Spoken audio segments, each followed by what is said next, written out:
إن الحمد لله نحمده ونستعينه ونستغفره ونعوذ بالله من شرور أنفسنا ومن سيئات أعمالنا. من يهدي الله فلا مضل له ومن يضلله فلن تجد له وليا مرشدا.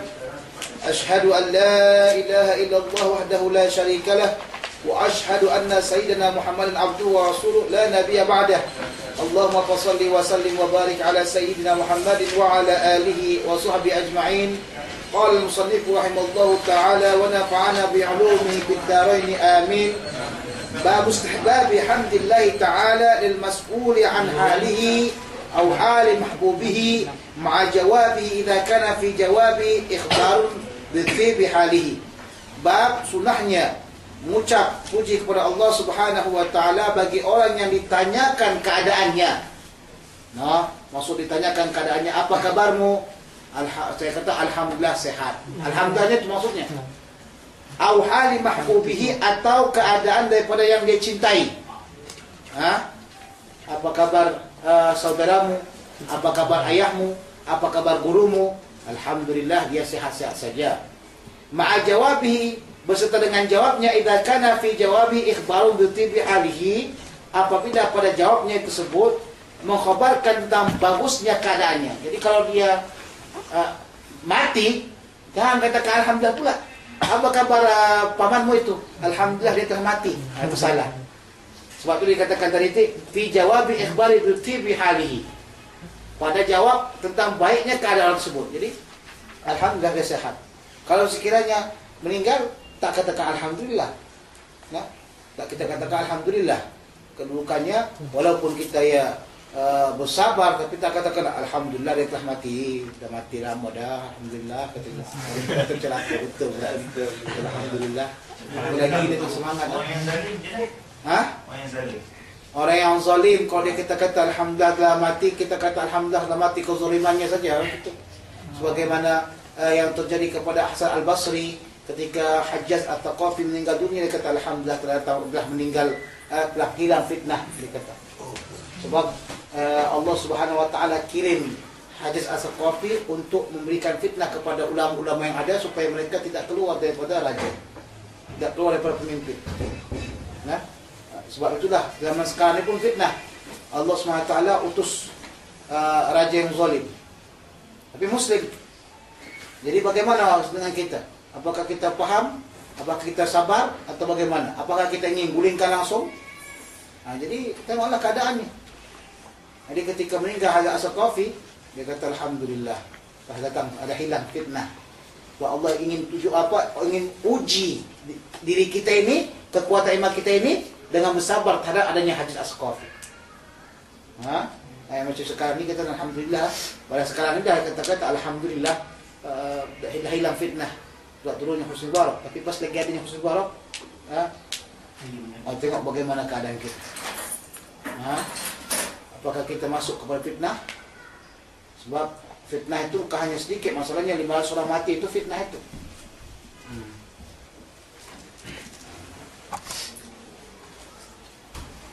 Rawaina fi Sahih Bukhari an Ibn Abbas radhiyallahu anhuma anna Ali radhiyallahu anhu kharaja min 'indi Rasulillah sallallahu alaihi wasallam fi waj'ihi alladhi tuwfiya fihi. Faqala an-nas ya Aba Hasan, kaifa asbaha Rasulullah sallallahu alaihi wasallam? Faqala asbaha bihamdillah ta'ala bari'an. Bahwasanya Ali radhiyallahu taala anhu ketika waktu keluar dari sisi Rasulullah sallallahu alaihi wasallam, ketika sakitnya Rasulullah yang meninggal dia, maksudnya sakit terakhir. Ya, jadi dalam akidah Ahlussunnah wal Jamaah mengatakan bolehnya para nabi-nabi sakit, tapi sakit tersebut tidak menghilangkan kedudukan dia sebagai nabi.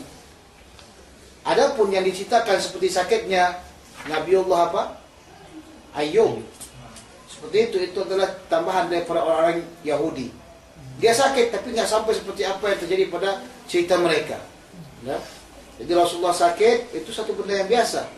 Dan sakitnya itu yang membawakan beliau meninggal dunia. Dalam satu cerita mengatakan sakitnya itu datang daripada racun yang telah beliau makan pada tahun yang ke-7 daripada Hijriah, yaitu Rasulullah ketika itu memerangi Khaybar. Jadi ada seorang Yahudi yang memberikan makanan racun Waktu itu sebagian para sahabat yang makannya langsung meninggal dunia. Jadi ditanya kepada Ali, wahai Ali, bagaimana keadaan Rasulullah sallallahu alaihi wasallam? Faqala an-nasu ayya Abu Hasan, kaifa asbah Rasulullah sallallahu alaihi wasallam? Bagaimana keadaan Rasulullah sallallahu alaihi wasallam? Bagaimana keadaan dia? Ini Rasulullah sallallahu alaihi wasallam kan lagi sakit. Rasulullah SAW berikan isyarat agar Abu Bakar radhiyallahu anhu menjadi imam. Ketika itu Abu Bakar radhiyallahu anhu tidak ingin. Bagaimana saya menjadi imam setelah Rasulullah ada? Ulama Ahlussunnah wal Jamaah mengatakan di situ isyarat bahwasanya yang jadi khalifah itu adalah Abu Bakar. Di situ isyarat bahwasanya jadi khalifah Abu Bakar.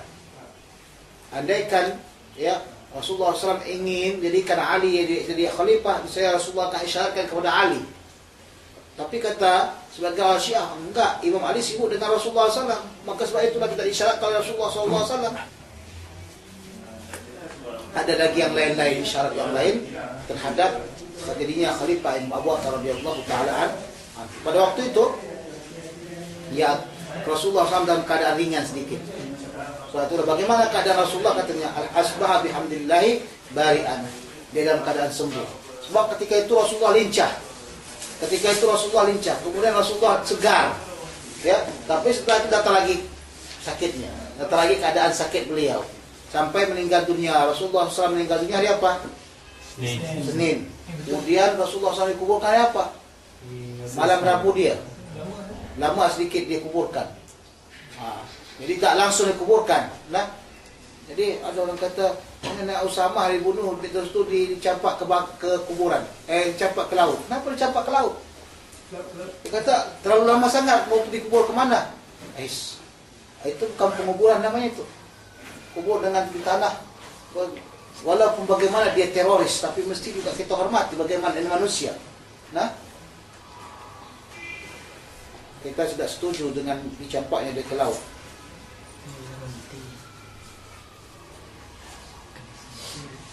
Bab mayaqul idza dakhala suq, bab apa yang kita baca ketika waktu masuk ke pasar. Ni kalau kita masuk pasar, siapa-siapa yang suka masuk pasar, tahulah pasar ni tempat setan banyak. Telur-telur setan situ mengetas. Berbagai macam kesalahan banyak sekali di pasar. Perempuan-perempuan buka bupati, buka paha tinggi-tinggi. Sek wilda namanya. Sekitar wilayah dada. Dalam Malaysia sek wilda. Karena baju terbuka begini, namanya sekwilda, sekitar wilayah dada. Terbuka. Nah, kita pergi ke sana saja-saja, tengok-tengok. Tengok apa? Bukan tengok-tengok barang tak beli, tak. Tengok-tengok benda yang lain. Dan cuci mata katanya. Ini bahaya. Sup tempat setan mengentas. Sup tempat apa? Setan bertelur. Nah, bertelur ke setan. Cakap kita aja kata setan bertelur. Tapi di situlah semua tempat hidup-hidupnya syaitan. Nah, Rawaina fi kitab at-Tirmidzi wa ghairihi an Umar bin Khattab radhiyallahu anhu anna Rasulullah sallallahu alaihi wasallam qala man dakhala suq faqala la ilaha illallah wahdahu la syarika lah lahul mulku wa lahul hamdu yuhyi wa yumiit wa huwa hayyun la yamut bi yadihi al-khairu wa huwa ala kulli syai'in qadir kataballahu lahu alfa hasanatin wa maha anhu alfa hasanatin wa rafa'a lahu alfa darajah. Siapa yang masuk pasar, kemudian dia kata la ilaha illallah wahdahu la syarika lah sampai akhirnya, maka katanya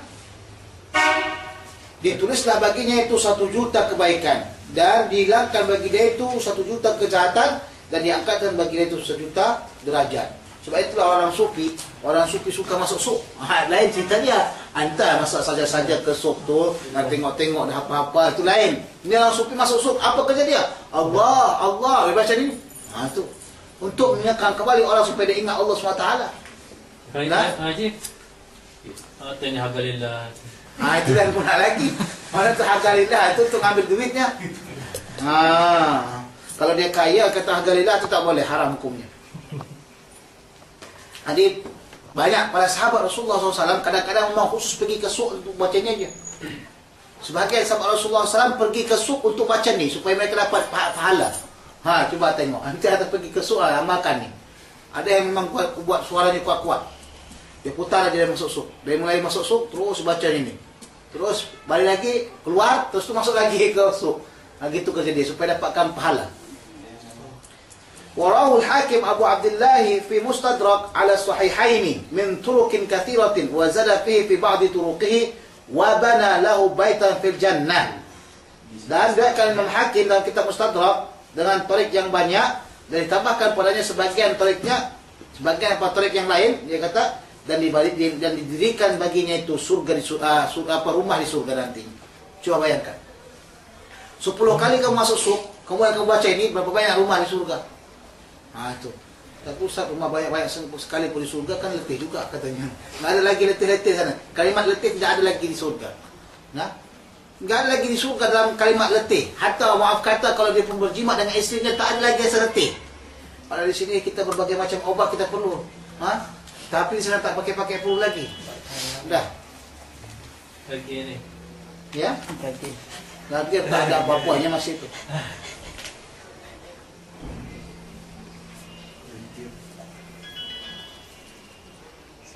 Wa fihi min az-ziyadati qala rawi wa qadimtu Khurasan, maka aku pergi ke Khurasan fa ataitu Qutaibah bin Muslimin, maka aku datangi Qutaibah, faqultu, maka aku kata ataituka bi hadiyatin, aku datang kepada kamu dengan satu hadiah. Apa hadiahnya? Fahaddatsuhu bil hadisi, maka aku ceritakan dan kepada dia satu hadis. Fakana Qutaibah bin Muslim yarkabu fi mawqibihi hatta yatiya suq fa yaquluha thumma yansarif. Adalah Qutaibah ya, berangkat dia dengan iringan-iringan dia sampai kepada pasar, kemudian dia mengatakan hadis ni ya, doanya, kemudian setelah itu dia balik lagi. Itu dia kerja dia. Coba bayangkan. Di kita sana macam kita sini lah di Zakozik di Kaumiah ini banyak suk. Bolehlah, tak apa pahala. Sajalah. Dah. Kalau macam di Mesir ni, di mana masuk masih lagi boleh terbilang aman. Boleh terbilang apa? Aman. Iman pun tak hilang, nah. Tapi kalau suk di Indonesia, Allahumma shalli ala nabi. Tobat saya tobat. Macam-macam sana. Macam-macam. Nah, terbuka semuanya. Itu dia. Yang makcik-makcik punya anak dia kalau nak buka dan ngasihkan susu anaknya, yang buka saja tak ada apa-apa. Kalau enggak kaitan dengan Ada kan tahu Ustaz. saya tak tahu. Suci. Di kampung di kampung biasa saja. Biasa bagaimana? Anak Indonesia membuka aja, dia tak nak buka apa, membuka aja. Tengok Amir langsung buta mata dia. Astagfirullahaladzim. Macam mana? Dia kata, anda nak marahkan saya apa? Saya lagi jualan ni. Dah susah nak pergi ke mana nak nyusuh anak orang. Dia kata begitu. Ya tutuplah sikit, ada pakai kain gendong. Mana kain gendong? Tutuplah sikit. Tidak main pamer saja. Pamer main besar-besar dia kata. Astagfirullahaladzim. Itulah memang khusus untuk cari perempuan yang cari cantik supaya tukang jualan. Apa gunanya? Supaya cepat laris, laku. Time tu anak-anak muda semuanya belanja kat dia. Rajin muda-muda semua belanja. Kenapa rajin ke sana? Yang jualan tu cun. Tahu tak? Bahasa-bahasa cun. Cun ya? Cantik jelita. Rajin orang beli situ. Hati-hati. Anak sekarang ni mana-mana perbankan ke, mana-mana perbelanjaan ke, plaza ke, yang paling banyak tukang jaganya perempuan. Apa gunanya? Menarik hati. Tak jadi beli pun tengok jadilah. Apa itu mereka begitu sekarang? Hati-hatilah tu. Tak boleh seperti itu. Perempuan bukan bahan dagangan. Perempuan bukan bahan pampangan supaya orang tengok semua. Rawahul Hakim aidan min riwayat Ibnu Umar 'an Nabi sallallahu alaihi wasallam qala al-Hakim wa fil bab an Jabir wa Abi Hurairah wa Buraidah al-Aslami wa Anas. Qala wa aqrabuha min syara'it hadzal kitab hadithu Buraidah bi ghairi hadzal lafz. Dan yang paling dekatnya masuk bagian daripada syarat ini kitab adalah hadis Buraidah bi ghairi hadzal lafz, tanpa lafaz ini. Emangnya tadi itu lafaznya siapa? Hakim.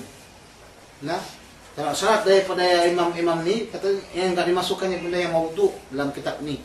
Hadis yang dhaif diamalkan juga.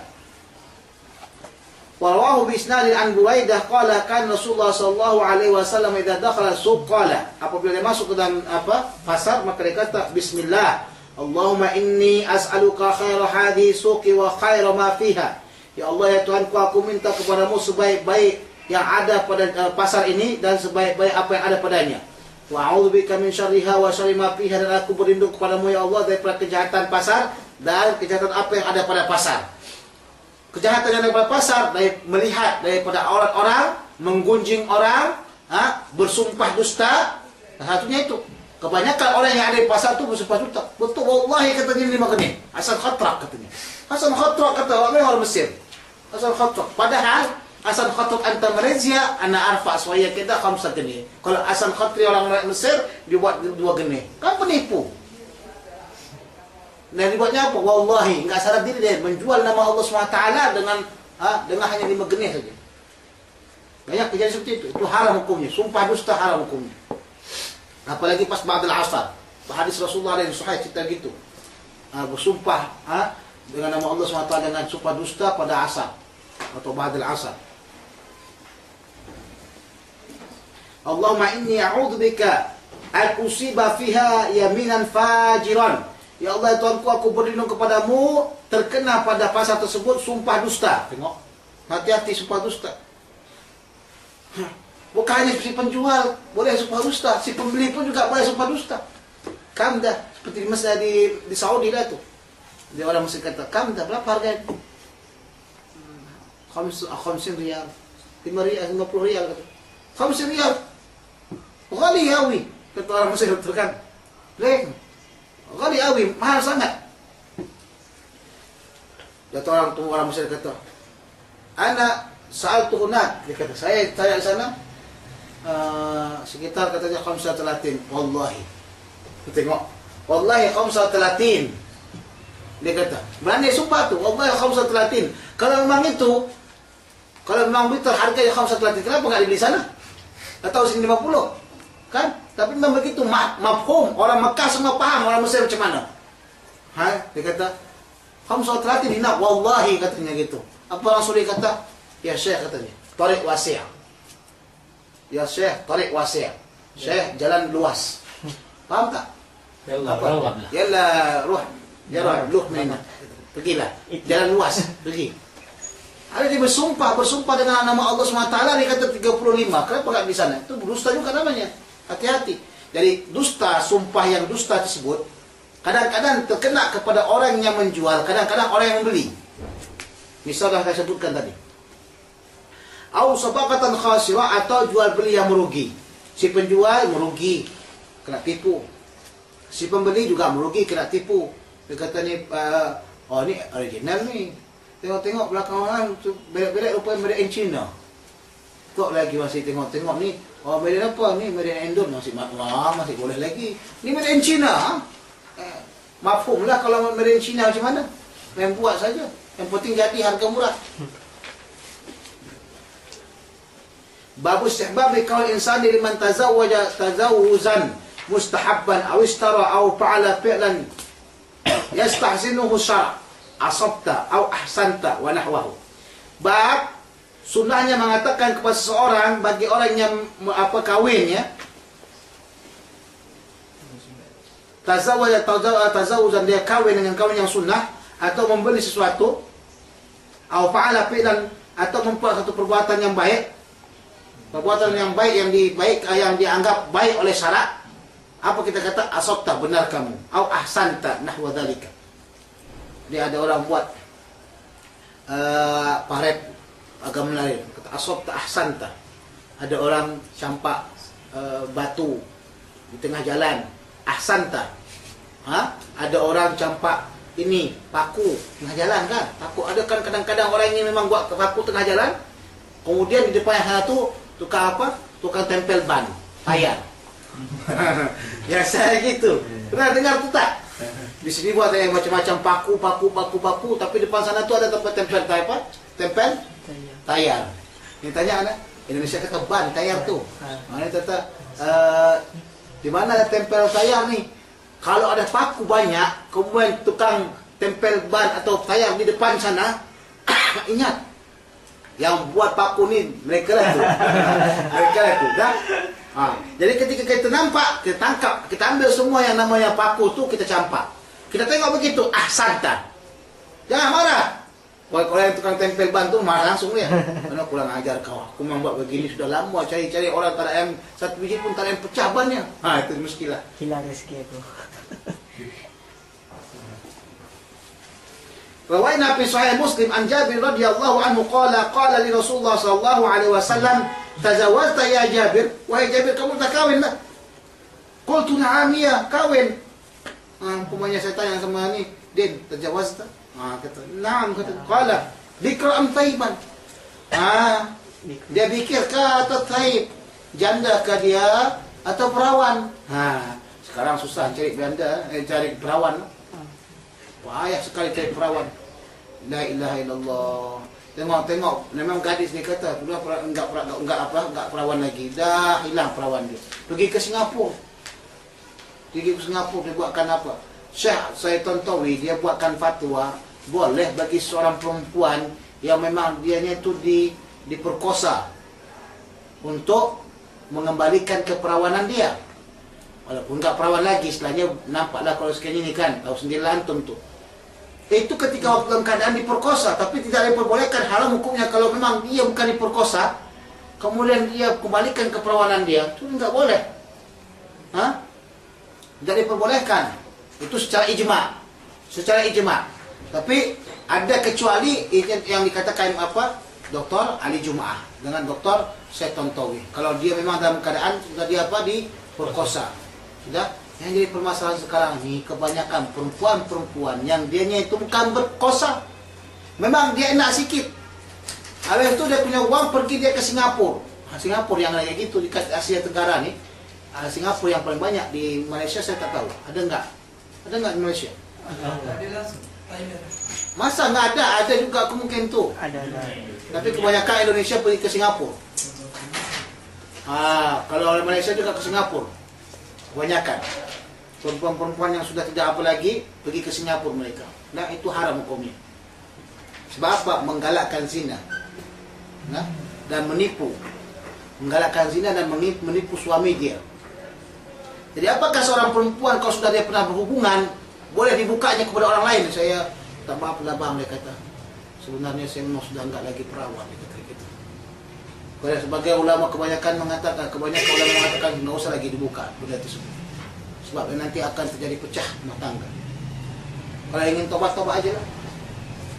Tapi katanya kalau ketahuan nanti macam mana, dia kata kita menipu katanya. Dia kata menipu. Saya tak pernah, saya kata saya perawan. Jangan kata kamu perawan. Tapi di Mesir ni buat begitu, lepas dia mau kawin, orang muskilah juga. Di Malaysia ada kayak gitu. Dia katanya sebutnya siapa? Zulaikha binti Dul, umpamanya kan? Di sini enggak pakai kalimat Anissa. Anissa itu orangnya perawan masih.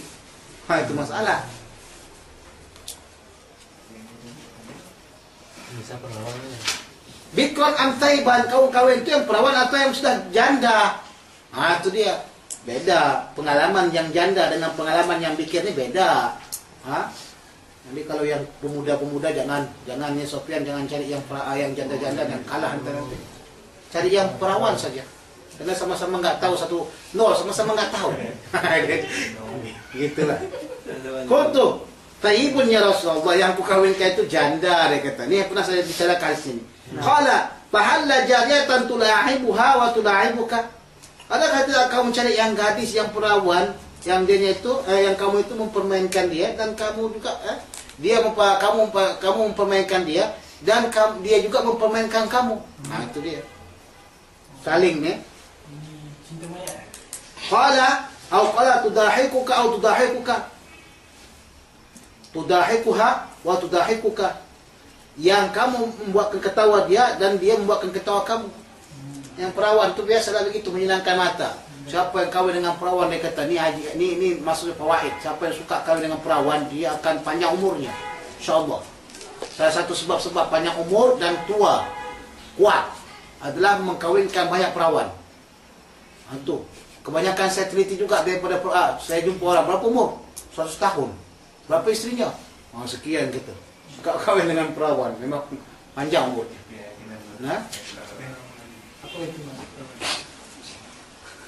Enggak tahu perawan sudah ada. Jarang. Qultu inna Abdullah yani abahu, maksudnya ayah dia, tufiya, dia kata meninggal. Wa taraka tis'ah banatin aw sab'an, dia tinggalkan 9 anak perempuan atau 7. Jadi ayah Abdurrahman ni, ayah Jabir ni, dia punya anak banyak. Dia tinggalkan perempuan 9. Dan siapa nak ngurusnya? Bayangkan kalau sekali dia kahwinkan anaknya. Dulu kan kahwin perempuan kan umur 17, 16 dah kahwin dah. Bayangkan anak tu semuanya sekitar dah 9 umurnya, 8, 10 kan. Yang dikahwinkan 17. Yang 17 ni pun tak tahu nak ngurus rumah. Dia main situ, dia main situ juga. Ada itu adik-adiknya semuanya main boneka, dia juga main boneka. Main anak-anak. Jangan main astik tu laki-laki aja atau untuk mainan Ismail. Wa inni karitu an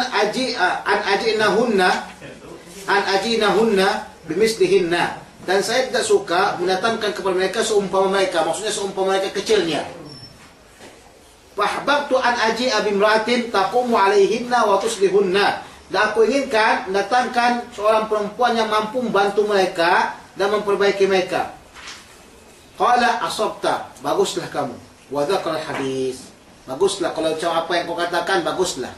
Nah, jadi kalau umpamanya seorang murid, kita guru, seorang murid dia buat satu benda yang baiklah dah. Dah buat yang baik. Kemudian kita tengok benda tersebut dah agak baik dah, tapi ada salah sikit. Jangan kata memang bodoh kau ni, ini pun tak boleh kau buatkan. Katalah asab tak hasanta, tapi sebenarnya seperti ini. Supaya apa? Sebab kadang-kadang seorang murid itu punya hati agak sikit ini. Jadi kita berlemah lembut sikit sama dia. Kata main kasar, langsung dia kata kurang ajar juga kau, kata dia gitu. Besok dimaki-makinya kau di belakang. Itu dia. Seperti macam kayak gini kan, ada kamu punya rancangan, bagaimana Ustaz kalau pendapat begini. Oh, kalau memang gak suka dengan kamu katakan juga ahsanta, tapi menurut saya yang paling bagusnya seperti ini. Jangan, oh kau salah, itu salah, gak boleh begitu, itu salah sekali guru seperti itu.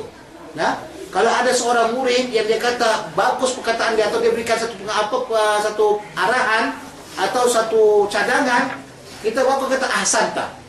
Nah, ini untuk mengajarkan kamu nanti di sana di Malaysia. Kalau punya murid apa saja yang dia cakap ahsanta. Sebab juga saya belajar daripada orang, saya tengok daripada orang Barat, orang Amerika, kenapa mereka pikirannya berkembang. Nah, mereka tak pernah marahkan anak-anak dia atau didikan dia tu langsung kalau dia buat satu benda yang bagus atau buat satu benda yang ini. Dia kata, bagus. Tapi sebenarnya yang paling bagus seperti ini. Ya, insyaAllah dia akan mau terima. Betul tak? Tapi kau kata, tak bagus tu, salah. Kau memang bodoh betul kau. Atuk kau bodoh, mak kau bodoh, semua bodoh. Yang betul seperti ini. Ni pulang dia maki-maki, tahu? Maki-maki. Kalau tengok muka kau tu situ ada gambar, ditonyohin langsung. Itu tak boleh. Katakan ahsanta. Itu sampai sekarang hati saya juga masih sekarang lagi dalam keadaan sakit, kadang-kadang kepikir-pikirkan. Saya pernah kejadian seperti itu. Saya punya cadangan. Dulu waktu di pesantren, umur saya masih 15 tahun atau 14 tahun. Masih kecil lagi. Saya punya cadangan, saya kata bagaimana kalau sekiranya baca Yasin 1 kali, buat tablet 1 kali. Ganti daripada 2 kali buat 1 kali. Ganti hari itu kita buat wajib menghafal. Cadangan orang kecil lah pula. Datang abang-abang kita yang atas, senior kita, dia baca undang-undang. Kamu telah menyalahi undang-undang. Dan kamu dianggap pemberontak. Maka wajib bagi kamu dipukul. Bukan dia saja yang mukul, bukan staf saja yang mukul. Semua orang yang ada hadis itu semua pukul saya. Ada kawan saya pukul, pura-pura pukul lah. Baik itu. Apa kata abang kita? Kau tak boleh mukul kah? Kalau tak boleh mukul, biar aku ajarkan cuma mukul. Sini tak, bang, terpaksa semuanya mukul dengan apa? Dengan kekuatan. Lebih 50 orang pukul saya. Hanya gara-gara apa? Hanya gara-gara memberikan cadangan. Coba bayangkan. Bukan katanya ahsanta. Sebabkan masalah itu, kadang-kadang hati saya masih lagi terasa. Karena mungkin antum tak terasa kayak gitu. Lebih 50 orang, cuma bayangkan. Kalau saya kabarkan sama ayah saya, mungkin saya kena pukul lagi. Mungkin ayah kata-kata, Kau yang salah mungkin kot, kau buat macam-macam. Sebab model ayah saya beda dengan ayah antum. Ayah saya kalau saya ketahuan umpamanya kelahi, bukan orang tu nak pukul, saya kena pukul. Itulah. Jadi tolong, kalau kau punya murid, jaga hati dia bagaimana saya supaya jangan terus langsung ini. Kata ahsanta. Ahsanta. Dipuji sikit murid tu. Dipuji sikit murid tu dah. Atau kamu punya junior. Jangan mentang-mentang kau senior. Oh macam-macam sepak ni sepak tu. Kalau main sepak main-main tak apalah, main-main itu biasa lah tu kan. Ini sepak babuk main kelahi. Ada aku kurang ajar ketebak. Maafkan tentu ada junior senior saya dipukul sama senior yang lainnya. Bukan hanya keluar air mata, keluar kencing. Kau bayangkan di Mustafawiyah, kalau di Mustafawiyah, kalau hukuman, ya Allah, teruk sekali mereka. Jadi itulah tolong. Kalau ada orang buat baik, ahsanta. Nah, usahakan. Saya pun berusaha macam mana. Bagus kamu, bagus. Ahsanta, kau buat bagus itulah sekali. Jadi umpamanya kalau kita lah senior apa namanya? Senior medik. Tengok adik-adik juniornya yang buat satu benda yang belum pernah dibuat tapi bagus nampak sikit kan. Ada kurang sikit. Ahsanta. Kalaupun bagus semuanya ahsanta. Sebab benda itu akan membawa dia, mempengaruhi dia agar dia berbuat lagi lebih baik. Faham? Benda tersebut akan membuatkan dia lebih baik. Itu yang paling penting. Itu yang paling penting. Tapi orang buat baik pun kau salahkan, orang buat salah pun kau lebih salahkan lagi, memang kau kurang ajar. Bab mayakul idza nadhara fil mar'ah. Bab apa yang dikatakan ketika melihat perempuan. Ini doanya. Jangan tengok. Astagfirullah cantiknya. Itu salah. Nah.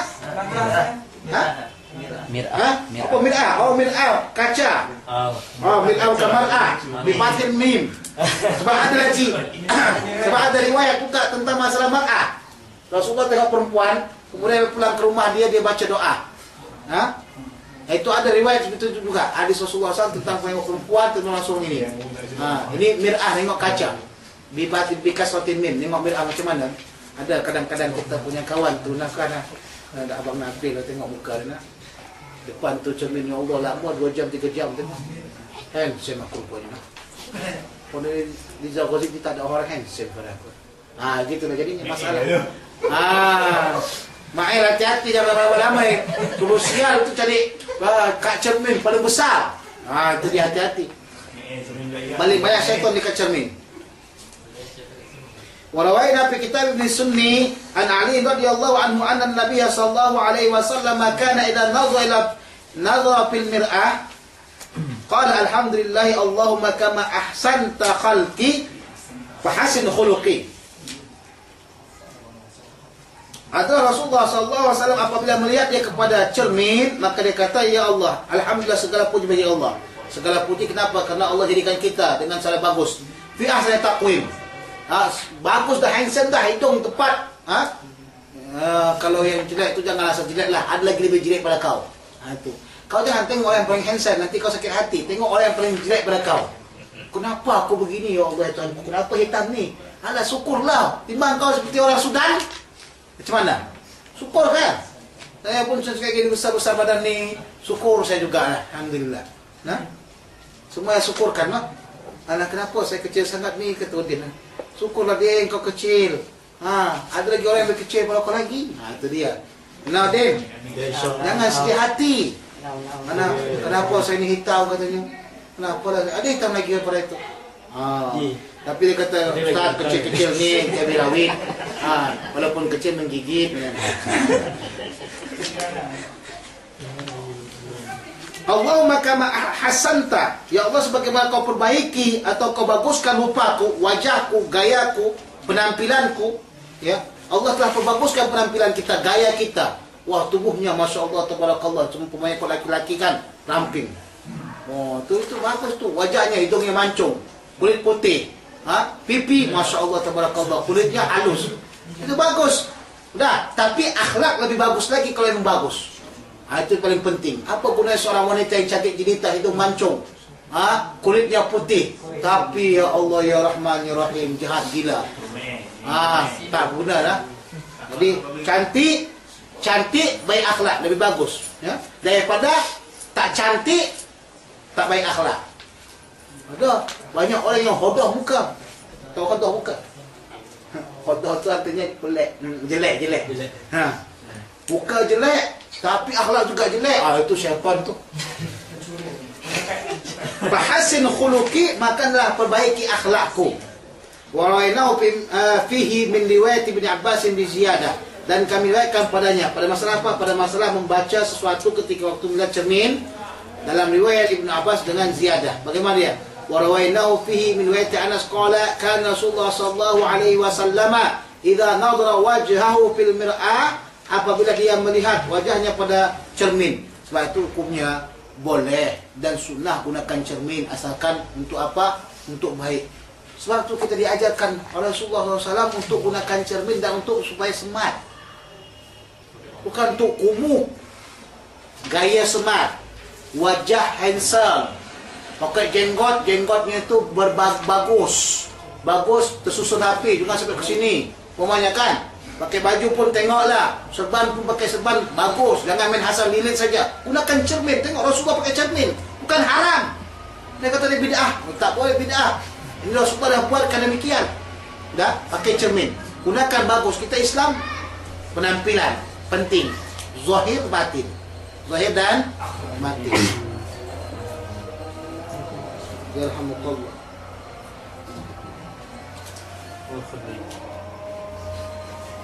Qala alhamdulillahilladzi sawwa khalqi fa'adalah. Segala puji bagi Allah SWT telah menjadikan, ya, kejadianku dan dia perbaiki. Wa karrama surata wajhi fahasanaha, dan dia muliakan bentuk tubuh wajahku dan dia indahkan. Wa ja'alani minal muslimin, dan telah jadikan dia aku ini, ya, Allah SWT telah jadikan aku daripada golongan orang muslim katanya. Jadi ini yang paling penting, wa ja'alani minal muslimin. Kalau jelek pun tak ada masalah lah kalau dia orang Islam. Apa guna handsome? Begitu banyak orang yang handsome masuk neraka. Cuba tengok macam mana Leonardo DiCaprio. Siapa lagi yang handsome dekat Amerika? Bintang-bintang Hollywood no. Obama. Mana Obama masuk bagian 1000 tu. Anta ni handsome lagi Rozi daripada Obama. Anta nak tahu handsome Rozi? Robot. Cristiano Ronaldo. Cristiano Ronaldo pemain bola lah. Pegesan. Paling handsome itu Maradona lah. Bang Haji sungi umur 15 gitu kan. Paling penting itu muslim, yang penting muslim. Dah handsome lah dia, akhlak bagus, muslim pula. Ya Allah. Nah banyak sebut tu. Rasulullah SAW wajah indah, wajah bagus, wajah tampan, akhlak Masya Allah. Kemudian dianya pemimpin Islam, awal minal muslimin. Sudah, sahabat-sahabat demikian juga, akhlaknya bagus. Siapa di antara para sahabat yang bagus mukanya? Salah satunya adalah Dihya. Dihya orangnya paling handsome. Sebab itu Rasulullah kirim ke Romawi. Mana kata dakwah ni penting juga, pengkiat. Tengok Rasulullah SAW tu pengkiat, penarik. Rasulullah SAW ketika waktu mengirimkan delegasinya ke Romawi, dia pilih orang yang paling handsome. Tengok bagaimana Rasulullah berdakwah nah. Yang paling handsome di antara sahabat dahulu nama Dihya. Sebab itulah malaikat kalau turun ke langit, ke bumi, dia akan berupa dengan rupa Dihya. Sudah? Jadi ketika dikirimkan yang namanya Dihya ke sana, orang akan melihat bagaimana rupanya Dihya. Dari sini mungkin ada rasa ketertarikan orang Eropa dengan Islam. Sudah? Jadi ini yang diperlukan. Kadang-kadang minta maaf kita ya kepada golongan sebagian majlis tabligh, sebab saya juga dulu orang tabligh. Mereka pergi ke kampung-kampung dengan pakaian kumuh, tak bersih dan sebagainya. Itu kadang-kadang dicirca, dihina orang. Itu salah. Ya, salah. Mesti dengan pakaian rapi, pakaian indah, baju putih, bersih, disetrika, digosok dan sebagainya, wangi dan sebagainya. Dari mana dalilnya? Daripada Rasulullah memilih seorang delegasi yang paling tampan kepada Roma. Kebagian apa orang Romawi? Tahulah kita orang Romawi kan handsome kan? Orang Romawi kan handsome. Ya tak? Mana handsome orang Romawi dengan orang kita Melayu? Melayu sakit. Ya kah? Macam mana orang Melayu handsome lagi hidungnya bengil, besar kembang. Orang Eropah ni hidungnya mancung-mancung semuanya. Putih-putih kulitnya. Macam Den lah tu. Korek kuping Den kan. Sudah. Jadi Rasulullah pilih Dihya kenapa? Karena ada rasa kaitan. Nah, itu penting sekali dalam orang yang dai untuk mencari kepada apa? Mencari orang ya. Jadi kalau sekiranya antum mau pergi berdakwah kepada mana-mana, baguskan pakaian, gaya, cakap, penampilan, itu dinilai orang-orang. Apalagi kalau antum pergi ke hotel, dakwah dengan orang besar, businessman, pasar, tengok-tengok pakaiannya, wallah. Orang langsung kata, yang ini dengar nih, pakaiannya pun kayak gitu kata orang. Tak boleh kita jadikan sebagai apa. Jadi kalau boleh kita usahakan. Kecuali kalau memang tidak ada, miskinlah dia memang kan.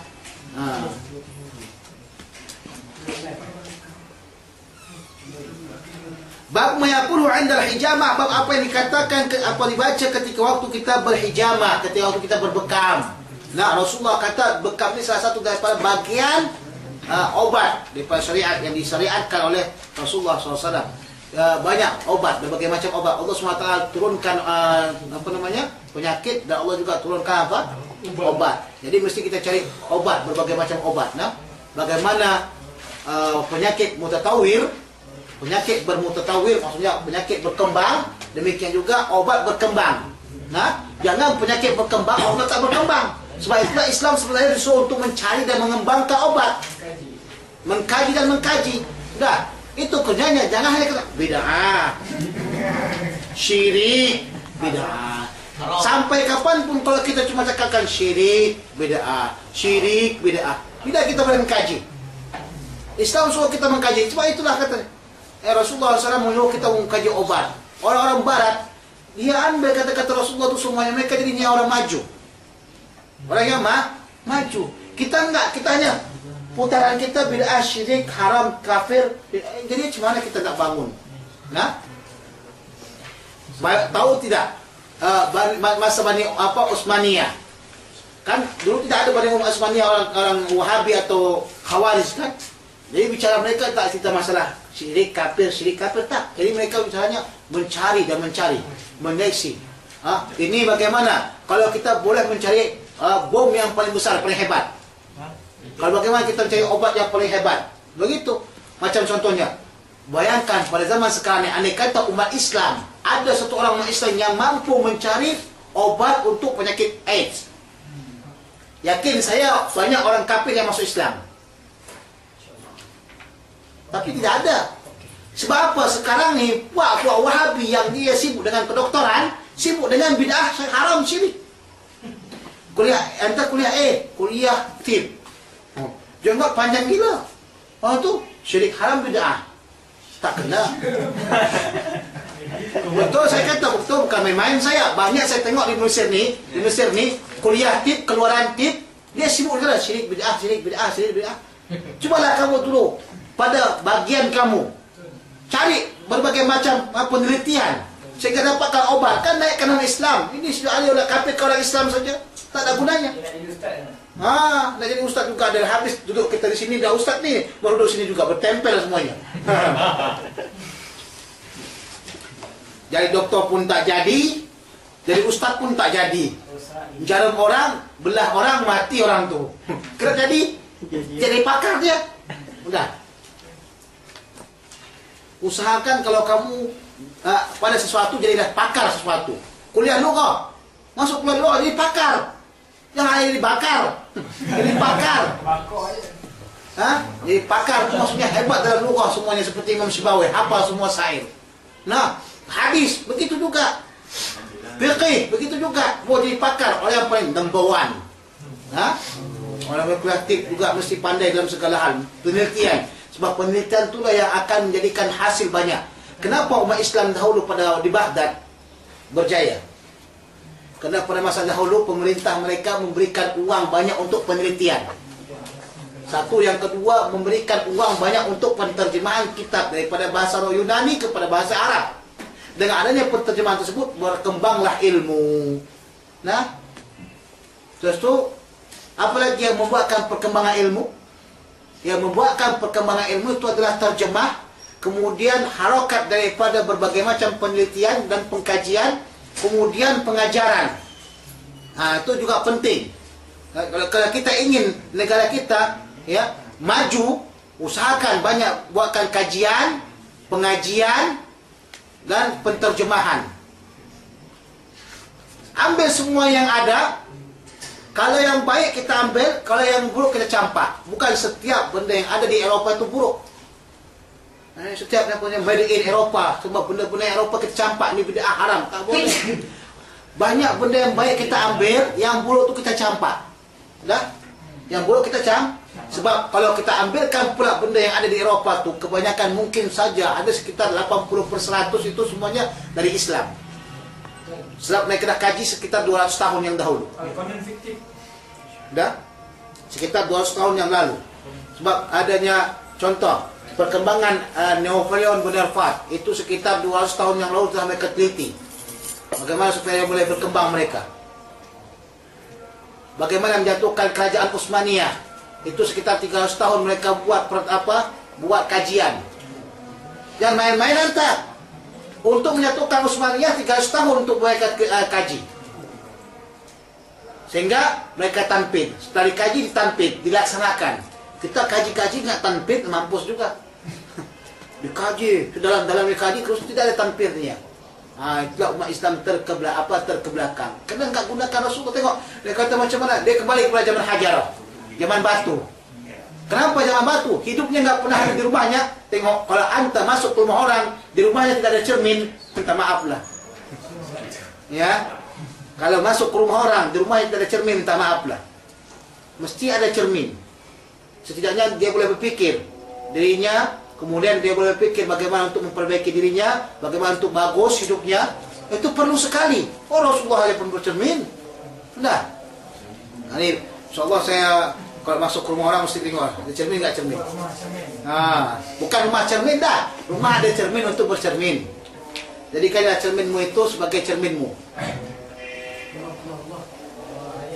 Jadi hijamah, ya. Sekarang ini orang akan gunakan hijamah. Jangan hanya hijamah saja. Mungkin ada lagi obat yang lain tertawur. Ini kata Rasulullah berhijamah. Iyalah, Rasulullah tidak suruhkan, Rasulullah tidak wajibkan. Nah, jadi benda tersebut boleh.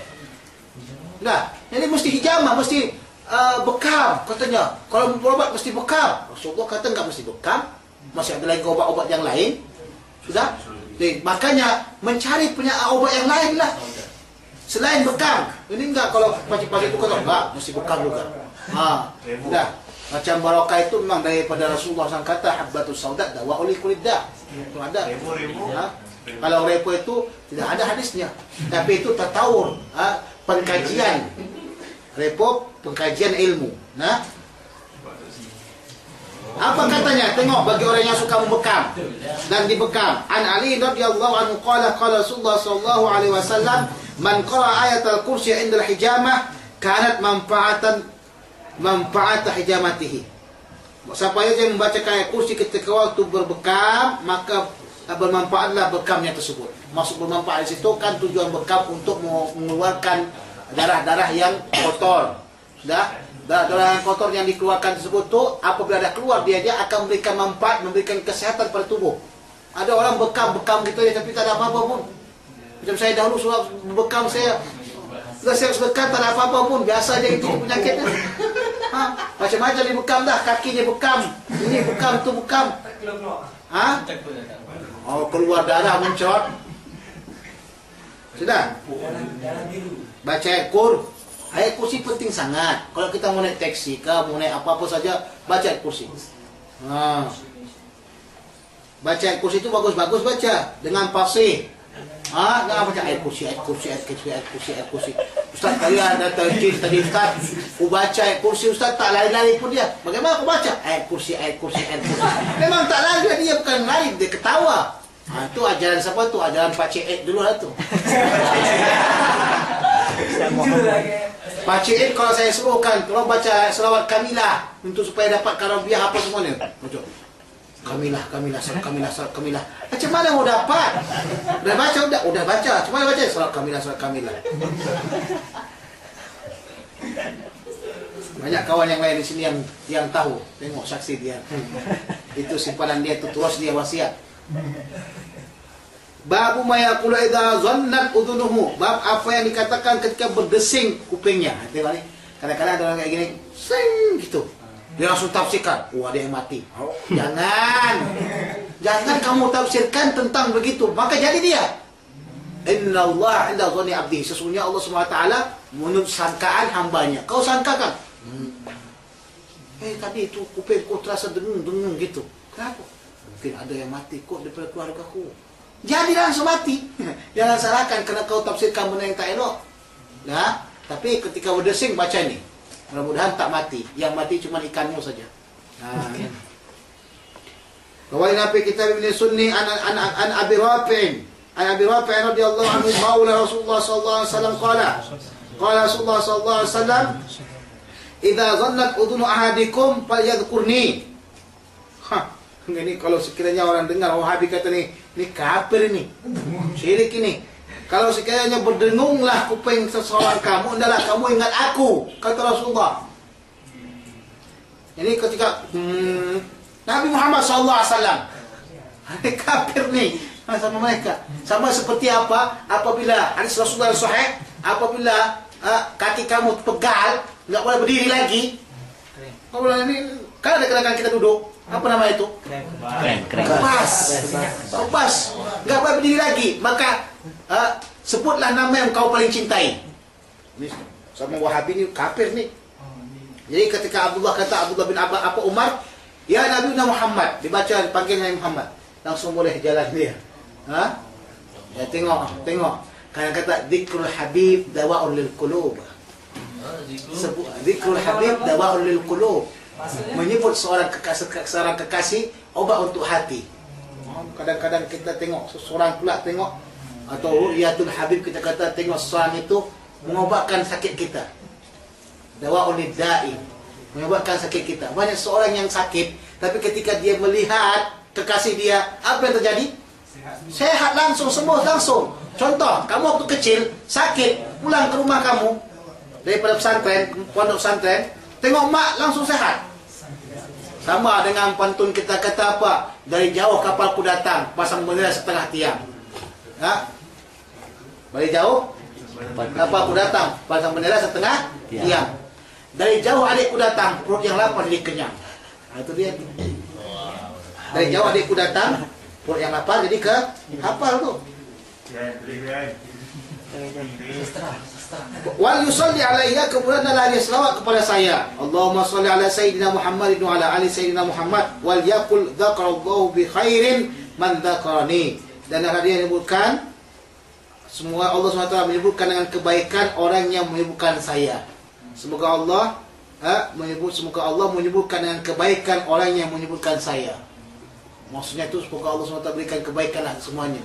Jangan su'uzzon. Sebab ada orang kadang-kadang berdesing, kan sering kayak gitu kan?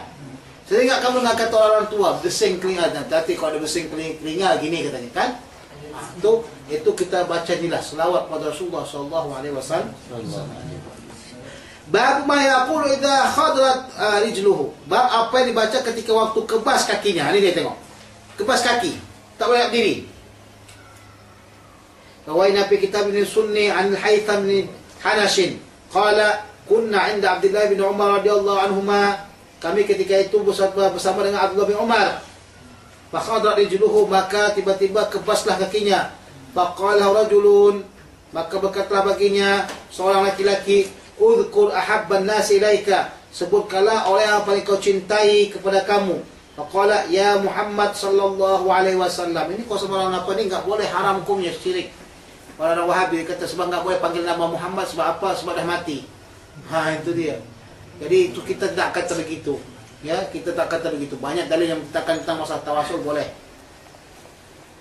Faka'annama nusita min iqalin, seolah-olah terbuka daripada ikatan. Maksudnya kakinya itu seolah-olah terbuka daripada ikatan. Yang tadi kebas, maknanya terikat kaki itu, tak boleh tak berdiri. Tapi manakala setelah dibaca ya Muhammad SAW, maka langsung dia boleh berdiri. Warawaina fihi an Mujahidin, dan kami riwayatkan padanya daripada Mujahid qala khadrat rijlu rajulin 'inda Ibn Abbas. Ini tadi, yang tadi di atasnya riwayat Abdullah bin Umar, di bawah ini riwayat daripada siapa? Riwayat daripada Abdullah bin Abbas, menguatkan riwayat yang sebelumnya. Dah? Faqala Ibn Abbas radhiyallahu anhuma, "Uzkur ahabban nasi ilaika." Adalah kamu sebutkan orang yang paling kamu cintai terhadap diri kamu. Faqala Muhammad sallallahu alaihi wasallam, "Fadhaba khadaruhu," maka hilanglah kekebasan dia. Coba, hadis ini menguatkan kembali. Mana kata bukan sembarang hadisnya.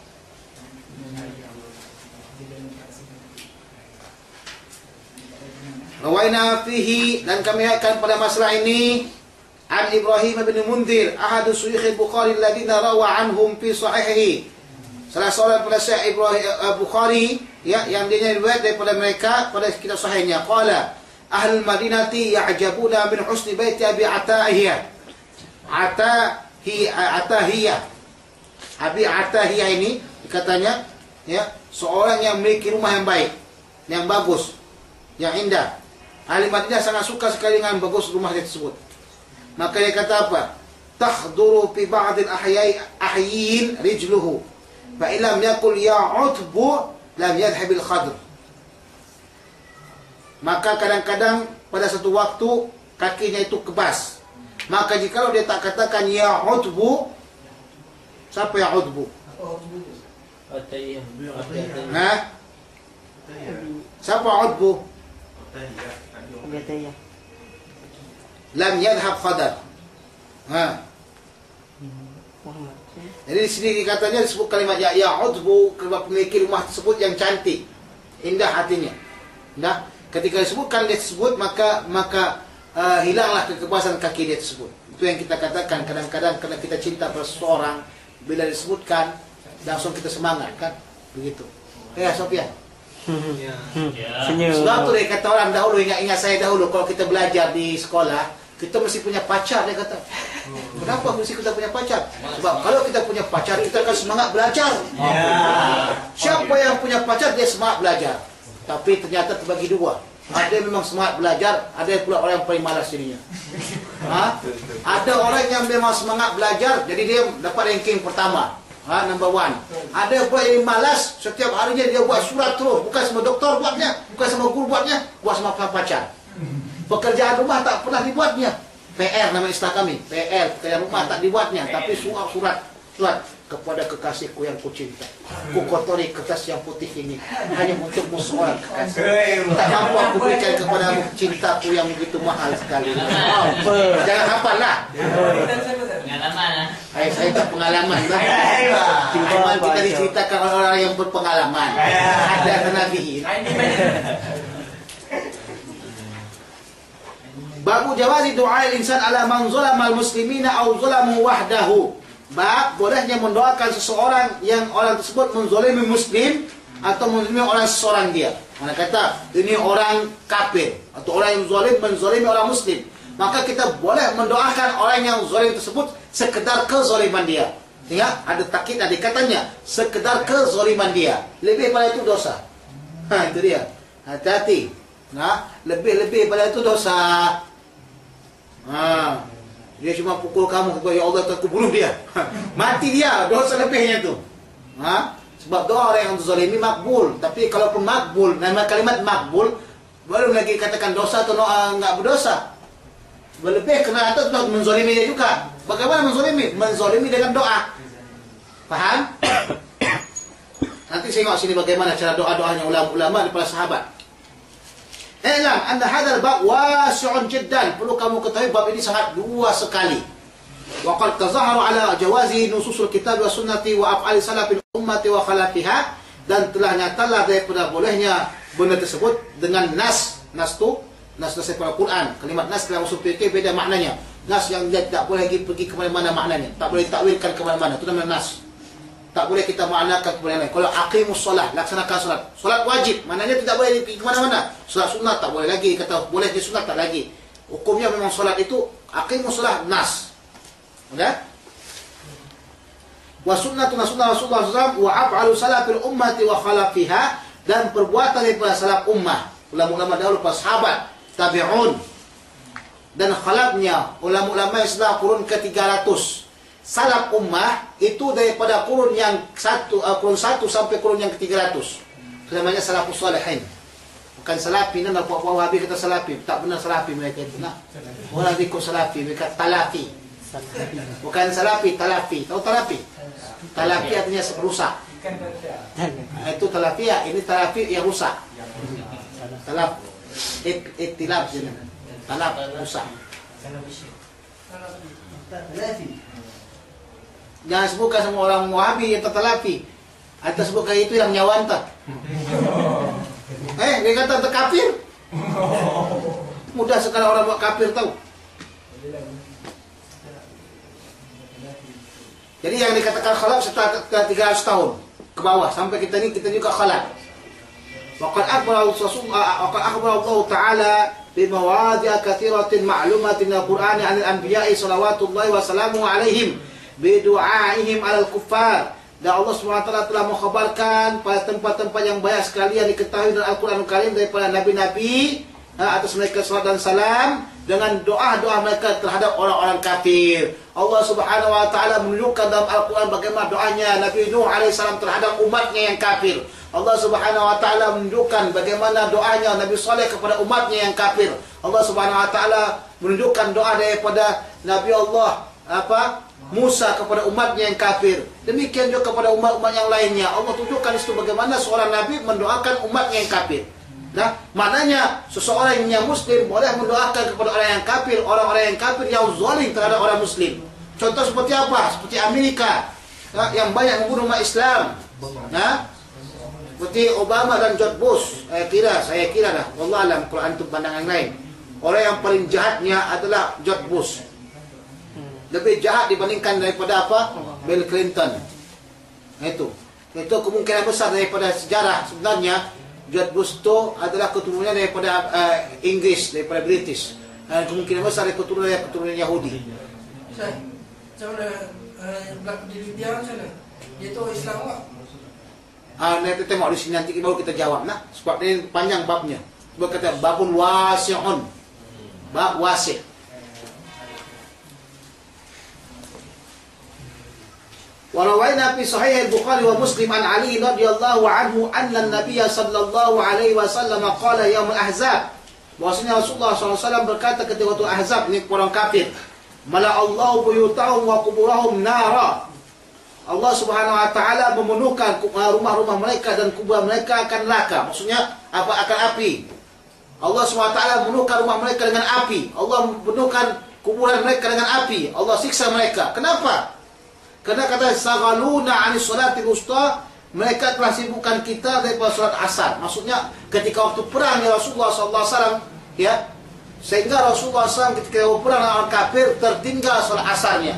Ini tertinggal disebabkan apa? Disebabkan oleh perang, disebabkan benda yang lebih muhim. Jadi ketika kamu dalam perang, jangan fikirkan nak salat lagi dah. Jangan fikirkan nak salat lagi.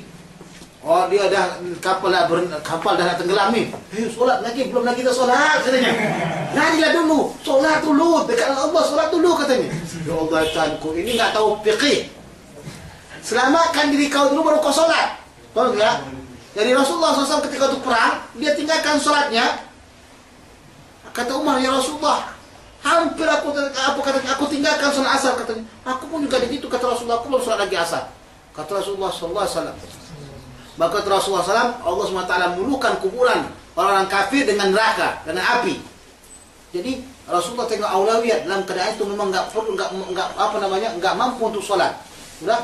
Jadi kalau ketika datang tsunami, tiba-tiba datang tsunami meninggi naik begitu, kau tengok dah, solat dululah katanya. Itu insyaAllah Ta'ala matilah itu. Jadi kita mesti fiqh, ahli dalam fiqh, tengok bagaimana bencana datang, kita lari. Sambil kita berzikir kepada Allah SWT supaya Allah ampunkan kita dan supaya Allah SWT bebaskan kita daripada bencana. Bukan satu mustahil kalau ketika datangnya tsunami, tiba-tiba Allah SWT datangkan satu benda sehingga kita selamat, kan begitu kan? Apalagi kalau Allah inginkan kamu selamat, akan selamat bagaimanapun. Ada ketika waktu solat kamu itu atau ketinggalan sholatnya, boleh kamu kodokan sholat tersebut, tak ada masalah. Yang kedua, kalau kamu ketiduran, bukan yang tidur-tiduran. Contoh, memang tidurnya cepat, jam 12 tidurnya, tapi bangunnya jam 12 siang. Memang tak bangun langsung deh, tak sadar diri langsung, itu tak berdosa dan kodok.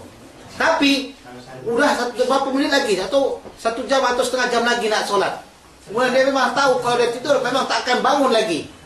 Itu haramnya tidur. Jangan tunggu dulu saat subuhnya. Nah, atau umpamanya seseorang yang dianya memang tahu kalau sekiranya dianya jam sekian tidur akan tidur terus, maka dia mesti tunggu sebentar atau kawan dia suruh bangunkan. Kawan dia suruh bangunkan, wajib dia suruh bangunkan sendiri. Sebab dia itu sudah dekat dengan waktu subuh. Ya.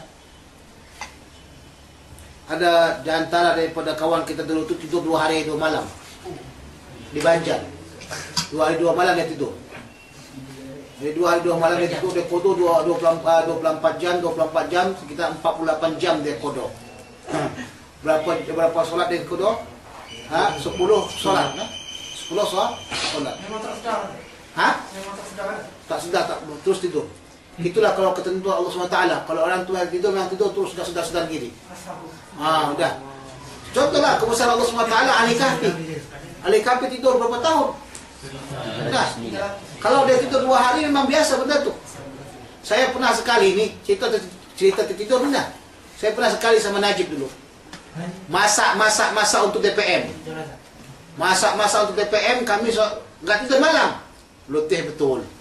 Lepas tu salat subuh, kami salat subuh, salat Aidil Fitri, solat, habis salat Aidil Fitri, enggak kata tidur sebentar lah.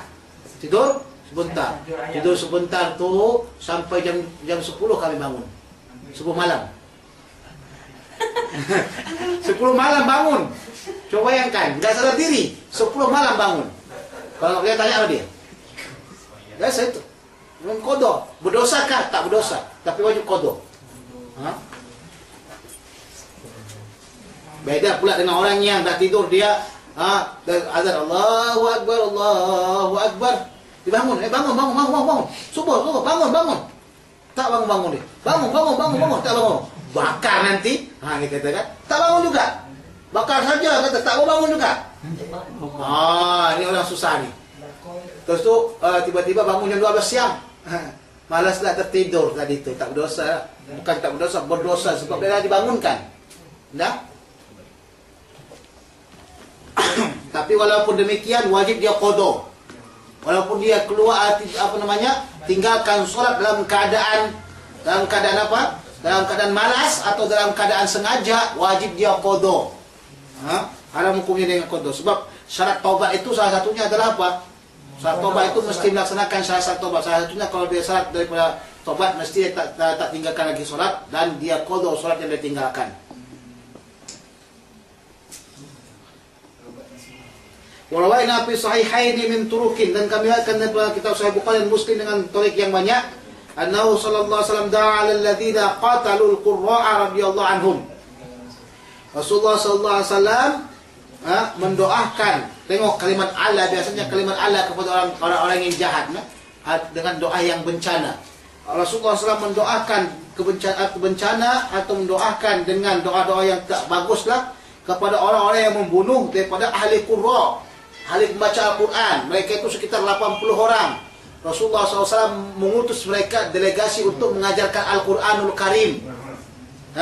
Tiba-tiba sampai kepada satu tempat, kalau nggak tahu saya, Birul Ma'unah, nama Birul Ma'unah kalau nggak saya itu. Orang semuanya dibunuh kecuali satu orang. Yang satu itu lari ke Madinah menyampaikan kabar, ya Rasulullah, semua qurra syahid. Ya Rasulullah, semua qurra syahid. Rasulullah SAW menangis. Bagaimana boleh mereka menipu Rasulullah SAW? Itu yang pertama. Yang kedua, mereka bunuh. Silakan permintaan kepada Rasulullah, ya Rasulullah, ahli Najd, mereka ini inginkan qurra supaya ada orang yang mengajarkan Al-Quran kepada mereka. dikirimkan Al-Qurra kepada Najd, malah mereka bunuh. Makanya Rasulullah SAW mendoakan kepada mereka. Wa adama doa alaihim syahran, dan Rasulullah meneruskan doa kepada mereka 1 bulan lamanya. Yaqulu Allahumma la'an Ri'lan wa Dhakwan wa Usayyatan. Ya Allah Tuhanku, laknatkanlah Ri'lan, Dhakwan dan Usayyah. Ini namanya Ri'lan, Bani Ri'lan, Dhakwan, kumpulan-kumpulan, bukan restoran, kumpulan, sebab mereka berkumpul untuk membunuh. Ini namanya pembunuhan secara takhtit. Maka sebab kita fikirlah Islam mesti ada takhtit, mesti ada teknik. Apa bahasa kita? Bahasa Arabnya takhtit. Taktik. Taktik bahasa Indonesia, takhtit bahasa Arab, teknik, strategi bahasa Inggris, strategis. Dah. Jadi mesti ada taktik, jangan sembarang-sembarang. Orang kafir dia punya macam-macam lah. Kalau macam Usama bin Laden, benarkah dia memang betul-betul bukan kita kata benarkah dia betul-betul mati? Tak. Benarkah betul-betul dia itu sebenarnya memang membantu Islam? Belum tentu. Apakah itu sebagai alasan Amerika supaya dia boleh memerangi Afghanistan, Iraq dan sebagainya? Kita mesti fikirkan dulu, jangan kita bawakan emosional kita. Pikirkan dan selidiki. Contohnya lagi, biar saya kasih tahu sama antum sekarang ni ya. Di Tunis, benarkah yang buatkan apa namanya itu? Muzaharah itu orang Islam semuanya. Revolusi sekarang ni orang Islam semuanya. Baru-baru ini saja mereka lagi muzaharah. Sampai sekarang muzaharah nggak habis-habis. Kenapa? Karena dia kata, ya, pemimpin daripada tentera kata, andai kata terjadi yang megang Tunis ini orang Islam, maka ada inkilabiyah, ada revolusi. Malah kata mereka akan jatuhkan dan akan naik tentera. Nah, bayangkan. Mesir juga seperti itu sekarang macam mana? Jadi kita mesti pikirkan dengan pikiran jenah, jangan kita gunakan syahwat kita. Teliti betul-betul. Kerana zamannya adalah zaman fitan.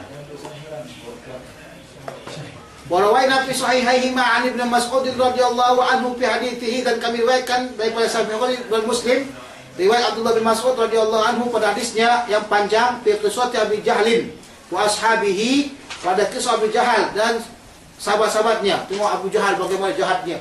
Lebih-lebih daripada Fir'aun lagi. Lebih-lebih daripada Fir'aun. Fir'aun ni pada Mesir ni lah Fir'aun. Dianya memerangi daripada Musa alaihissalam. Ini Abu Jahal memerangi Rasulullah sallallahu alaihi wasallam. Jadi Abu Jahal ini meninggal di mana waktu itu? Abu Jahal meninggal di peperangan Badar. Abu Lahab meninggal setelah perang Badar. Jadi Abu Lahab meninggal setelah dengarkan Abu Jahal kalah, mati. Tentera Islam mati, langsung dia mati. Peperangan dari peperangan itu langsung mati dia. Sakit hati. Wa ashabihi min Quraisy, dan ashab-ashabnya, saudara-saudaranya daripada Quraisy. Hina wada'u salal jazur, ketika mereka meletakkan ari-ari daripada unta. Ari-ari maksudnya apa? Kantong anak. Setiap anak yang keluar, dia akan ada apa namanya? Dia akan ada kulit. Uri. Bahasa Malaysianya uri. Uri. Dia setiap binatang atau seanak dia keluar daripada dirinya rahim, itu dia ada apanya, kantong dia, uri. Kadang-kadang sebagian itu dia makan urinya itu supaya dia boleh keluar. Sekarang ke Taiwan. Bukan orang makannya, binatang tu makan. Dimakan binatang tu. Kadang-kadang kalau cuma pemain lembu atau unta, dia kipas-kipas supaya dia tarik-tarik itu supaya anaknya keluar dari situ. Apa gunanya itu? Untuk supaya mudah untuk keluar kan? Demikian juga anak kadang-kadang keluar juga, seorang insan dia keluar dengan kantongnya. Sudah? Ini namanya apa? Uri. Kalau bahasa Indonesia ari. Ari anak. Uri. Antum tidak bagian kedokteran nggak tahu lah itu. Ditulis betul-betul. Tahu nggak uri? Tahu? Enggak, orang kedokteran yang tahu semua benda. Mudah-mudahan kita tahu dia. Orang Azhar dulu, tahu nggak uri? Tahu nggak? Nih keluar tuh ada kantong. Kantong tuh nampak dia langsung, bukan kantong terus beli kantong plastik tak? Nah, seperti ada benda-benda cairan gitu. Seperti balon. Nah, jadi mereka campakkan ke Rasulullah SAW ketika Rasulullah sujud. Bayangkan bagaimana kejahatan mereka. La haula wala quwwata illa billah. Ala zuhri Nabi SAW, atas pundak Rasulullah SAW. Pada alaihim, maka Rasulullah mendoakan atas mereka. Wa kana idza da'a, apabila Rasulullah berdoa, da'a thalathan, dia doa dengan 3 kali. Allah mal'an fulan, umpamanya. Allah mal'an fulan. Allah mal'an fulan, 3 kali disebutkan Rasulullah SAW. Makanya sunnah hukumnya kita doakan 3 kali. Mana kata, kenapa ini kita baca doa sampai 3 kali putar-putar? Apakah memang tak hafal doa ke? Tak, bukan tak hafal doa. Kerana memang disunahkan 3 kali supaya lebih dekat lagi makbulnya. Kami gitu. Tuma qala, kemudian dia kata, Allahumma alaika bi Quraisy, ya Allah ya Tuhanku, lanatlah orang Quraisy, berilah bencana kepada mereka.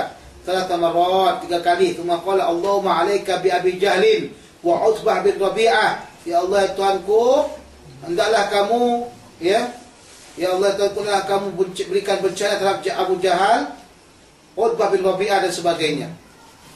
Ini Abu Jahal mati dalam perang Badar. Utbah mati dalam perang Badar.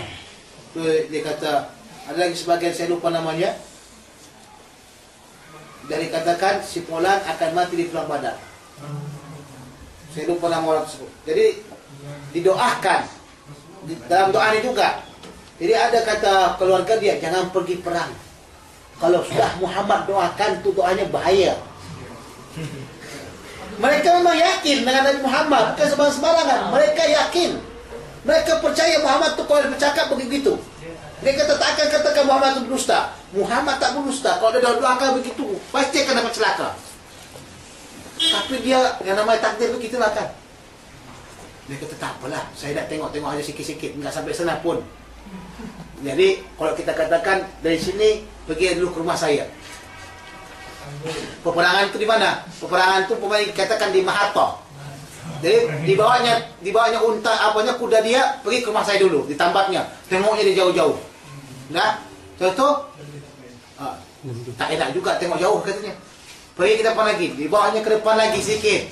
Sampai ke mana? Sampai ke bagian daripada Allahumma shalli ala sayyidina Muhammad, Usari itu, Usari Tahrir. Sampai ke Usari Tahrir, ditambatnya kuda dia tengoknya. Tak sedap juga dia jauh-jauh dia tengok. Pergi dia sampai ke mana? Ke Muhafazah. Dekat di situ. Sampai terus dia ke Mahathir. Sampai Mahathir, langsung mati. Menangis keluarganya, menangis. Coba bayangkan. Itu kalau doa Rasulullah SAW. Tidak ada doa Rasulullah yang tidak dimakbulkan kecuali satu doa.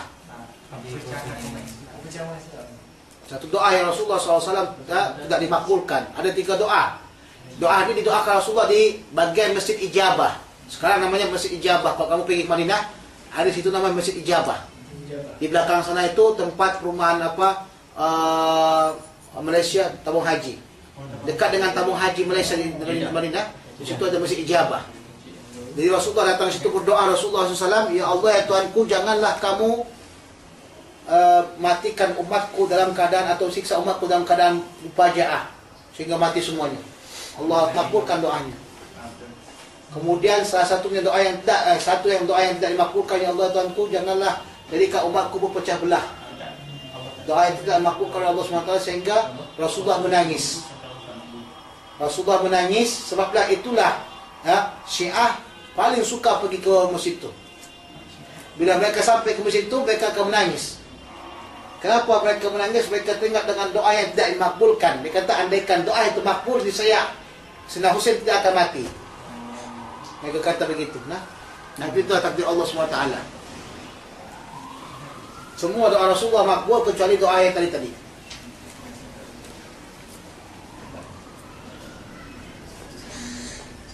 Wa dzakara tamam as-sab'ah, dan disebutkan sempurnaan daripada yang 7 tadi, 7 kawan daripada orang-orang kafir Quraisy.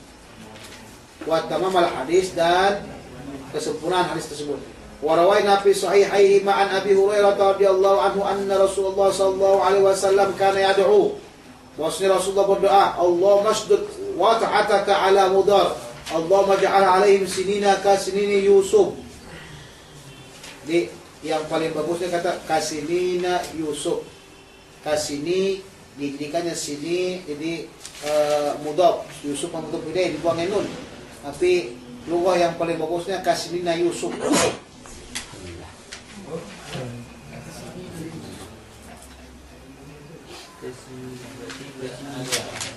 Dijadikannya lughah sinin tu nunnya tu bukan nun jamak. Bukan nun jamak, bukan atas niat. Sinin itu kalau jenis dia jadikan nunnya itu nun bias nun huruf. Jamak daripada jamak taksir daripada sana. Assalam. Jadi asal dia, huruf nun itu huruf asal. Jadi kalau ada kata sinina dibuangkan nunnya berarti sini itu jadi mudhaf. Yusuf itu mudhaf ilaih. Nanti nunnya itu dibuang kan karena dia jamak dan talil i'rabi au tanwinah ihdid. Kata tulisina. Tapi yang paling bagus lah apanya lughahnya itu sinina. Sinina. Jadi sinina bukan nunnya itu nun apa? Nun huruf.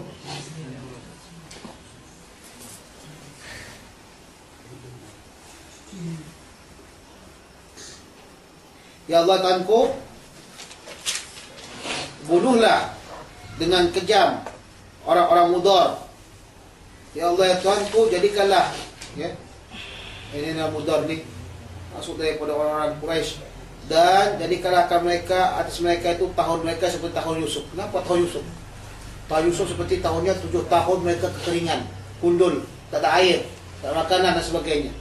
Sehingga ketika itu orang-orang yang ada pada mudar banyak yang makan berbagai macam makanan, makan dedaunan, makan macam-macam. Karena tak ada makanan. Ini doa makbul pada Rasulullah SAW.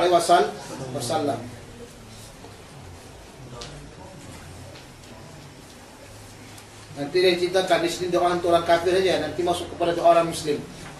Doa untuk orang Muslim ni pula tak boleh berlebih-lebih. Kalau berlebih berdosa dia. Doa untuk orang Muslim, kalau dia zalimi kita doakan dia sekedar kezaliman dia. Maka yang paling bagus, ya Allah Tuhan kesimpulan telah zalimi saya, maka balaslah atas kezaliman dia itu saja. Nah, itulah kita doakan sama dia kan. Sebab kalau kita mintakan yang lainnya mungkin berlebihan pula. Nah, berlebihan pula dia dosa kita. Nah, warawaina fi sahih Muslim an Salamah bin Aqwa radhiyallahu anhu anna rajulan akala 'inda Rasulillah sallallahu alaihi wasallam bi shimalihi, bahwasanya seseorang laki-laki makan beserta Rasulullah SAW dengan tangan kirinya. Tengok. Nah, hati-hati. Makan dengan tangan kiri. Makan dengan kidal. Jangan makan kidal busuk. Kalau nak diusahakan supaya tangan kiri diikat, kita usahakan makan kanan dia. Kita punya anak dari kecil, kita latih anak tersebut. Nah, tidak boleh makan kidal. Faqala, maka dia kata, kul biyaminika, adalah kamu makan dengan tangan kananmu. Kata Rasulullah, tangan kanan, makanlah tangan kanan. Bukan tangan kananmu dimakan. Adalah kamu makan dengan tangan kanan. Qala la astati, saya tak mampu. Kata sekarang dia tulis Al-Quran. Dia tulis Al-Quran tapi tangan kiri. Kamu menghina. Itu lebih teruk dibandingkan makan. Makan untuk diri kamu, tapi kamu tulis Al-Quran dengan tangan kiri, itu penghinaan. Nah, maka tulislah Al-Quran itu dengan tangan kanan. Buat kalimat Allah tangan kiri. Kalau kidal ni tak? Sebab tengok itulah makanya. Di sini nih, usahakan. La astati katanya. La astati, saya tak mampu. Kiri ni kita lah tu. Usahakan. Kalau dia dah tulis nama tangan kiri, jawab periksa ni. Diusahakan ke kanan. Belajar. Tengok di sini kata la astati, saya tak mampu. Karena kalimat tak mampu dia tu, karena kita lihat tu lah tu. Udah. La astati. Qala la stata'ata. Kamu tak mampu katanya. Ma man'ahu ila kibir. Taklah menegakkan demikian itu kecuali ke apa? Ketakaburan, kata Rasulullah SAW. Qala fama rafa'aha ila fihi, maka dia tak mampu untuk mengangkatkan tangannya itu kepada mulutnya. Tengok, Ketika Rasulullah kata, kau tak mampu untuk mengangkat tangan kanan kamu untuk makan. Tak mampu, dia kata. Lantas kau buat begitu kerana sebabkan ketakaburan. Ketakaburan. Nah, lantas doanya Rasulullah ni menjadikan tangannya kaku, tak boleh bergerak. Tak boleh mengangkat tangan dia kanan tu. Tangan kanan. Kan doanya tadi bagaimana? Doanya kan tangan saya tak mampu. Jadinya sekarang tangan dia yang tangan kanan tu memang tak mampu, tak boleh bergerak langsung. Tak boleh langsung bergerak. Sudah.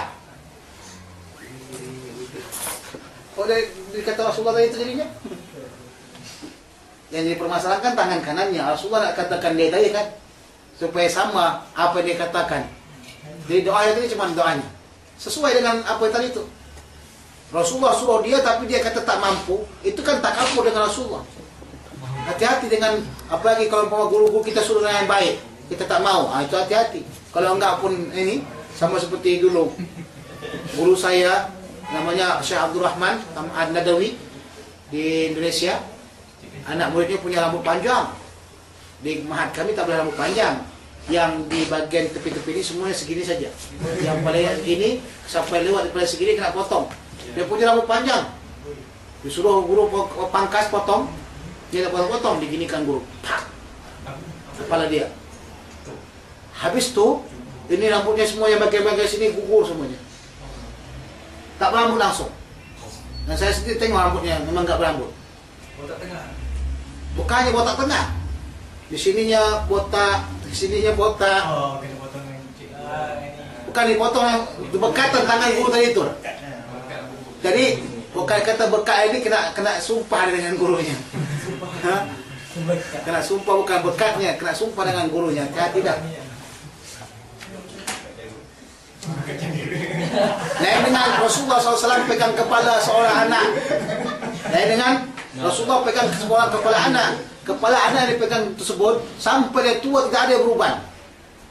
Sampai dia tua tidak ada beruban langsung. Kata kenapa tak ada beruban? Kerana kepala aku dipegang Rasulullah dulu waktu kecil. Nah, kalau tidak dapatkan kepala tak beruban, datang ke saya.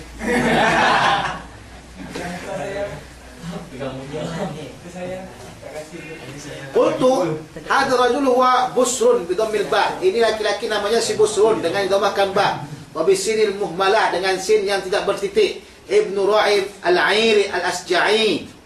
Anak daripada Ra'i Air al-Asja'i. Sahabiyun, seorang sahabat. Tapi jawab doa ala man khalafa hukma syar'i. Dan pada masalah ini bolehnya mendoakan orang yang menyalahi hukum syarak. Tengok hukum syarak, sebab hukum syarak kan bukan kata-kata masalah makan je. Sesudah kita makan pakai tangan kiri, jangan. Ini masalah hukum syarak juga. Tadi saya kata menulis Al-Quran dengan makan itu lebih bagus lagi menulis Al-Quran kan. Dia tulis dengan tangan kiri muskilah. Tolong usahakan rubah yang kita ni rubah. Sudah, jangan sempat dia menulis dengan kanan tangan kiri dia atau makan dengan tangan kiri. Yang manu kata Rasulullah SAW. Dengan tangan kanan.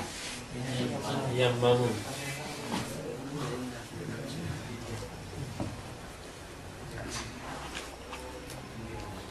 Warawaina fi Sahih Bukhari wa Muslim an Jabir bin Samurah qala syaka ahlu Kufah Sa'd bin Abi Waqqas radhiyallahu anhu ila Umar radhiyallahu anhu.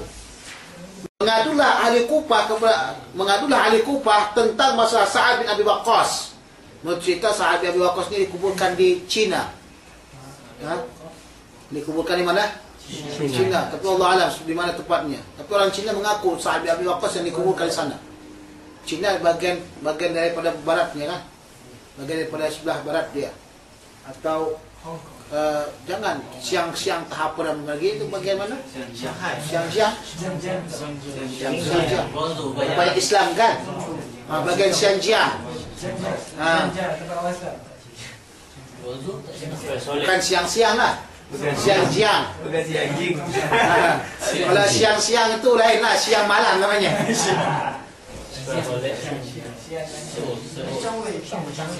Saka al-Kufah Sa'ad bin Abi Waqqas radhiyallahu anhu ila Umar. Jadi orang Kufah mengadu kepada Umar. Apa katanya? Fa'azalahu, maka dia diturunkan daripada kedudukannya. Wasta'mal alaihi, maka mereka minta mengangkatkan amal ke atas mereka. Kata meletakkan perbuatan atau perintah untuk bekerja kepada mereka, kepada orang Kufah, bukan kepada si Sa'ad bin Abi Waqqas. Jadi mereka ambil orang Kufah untuk jadi apa? Bekerja. Wa dzakara hadis ila an qala, dan disebutkan hadis ini sampai kepada kata arsala ma'hu Umar rijalan aw rajulan ila Kufah yas'alu anhu. Maka tengok di sini, kalau seseorang itu mengadu atau suatu kampung mengadu kepada pemerintah, si fulan begini-begini, maka pemerintah tidak boleh langsung putuskan itu bersalah. Tapi kita mesti selidiki dahulu. Nah, kirim delegasi, tengok bagaimana Umar, tengok bagaimana tentang masalah kepemerintahan pada masa Umar. Ya. Umar utus satu delegasi khusus independen, bukan bagian daripada pemerintahan yang ada di Kufah, independen daripada Madinah, pergi ke mana? Ke Kufah, untuk menyelidiki benar tidaknya akuan atau syaga daripada orang-orang Kufah tersebut. Sudah? Dia kata sini rijalan aw rajulan, berapa laki-laki atau satu orang laki-laki. Yang orang laki-laki dikatakan namanya Muhammad bin Maslamah. Apa gunanya? Yas'alu anhum, menanyakan daripada masalah Sa'ad bin Abi Waqqas. Benarkah apa yang terjadi pada Sa'ad bin Abi Waqqas? Falam yada' masjidan illa sa'ala anhu yuthnuna ma'rufan. Dan telah dia tinggalkan walau satu masjid pun, kecuali mereka itu kalau ditanyakan memuji dengan kebaikan Sa'ad bin Abi Waqqas. Pakcik, macam mana Sa'ad bin Abi Waqqas? Oh, bagus sekali dia itu. Orangnya hebat, bagus, baik sekali, adil, kata mereka. Semua ditanya begitu. Hatta dakhala masjidan li Bani Absin, sehingga dia masuk kepada masjid Bani Abbas. Faqama rajulun minhum, maka berdirilah seorang laki-laki kepada mereka, yuqal lahu Usamah bin Qatadah, namanya Usamah bin Qatadah. Yuqna Aba Sa'dah, dikunyahkan dengan Aba Sa'dah. Faqala amma itnasatkana, adapun jikalau sekiranya kamu tanyakan kami, artinya begini, kamu tanyakan mereka semuanya, mereka kata memang baguslah Sa'ad bin Abi Waqqas, mereka pujilah Sa'ad bin Abi Waqqas, tapi cuba dulu tanya sama kami, bagaimana kejadiannya. Maka ditanyalah, jawab mereka, fa inna Sa'dan la yasiru sariyatan, fa inna Sa'dan la yasiru bisariyah, kalau sesungguhnya Sa'ad ni tidaklah dia ikut dalam sariyah. Sariyah ni ada ikhtilaf di antara ulama tentang makna sariyah. Sariyah kumpulan kecil daripada bahagian tentera. Sementara Imam Suyuti mengatakan yang namanya sariyah ini adalah tentera yang terdiri daripada 100 sampai kepada 500, namanya sariyah.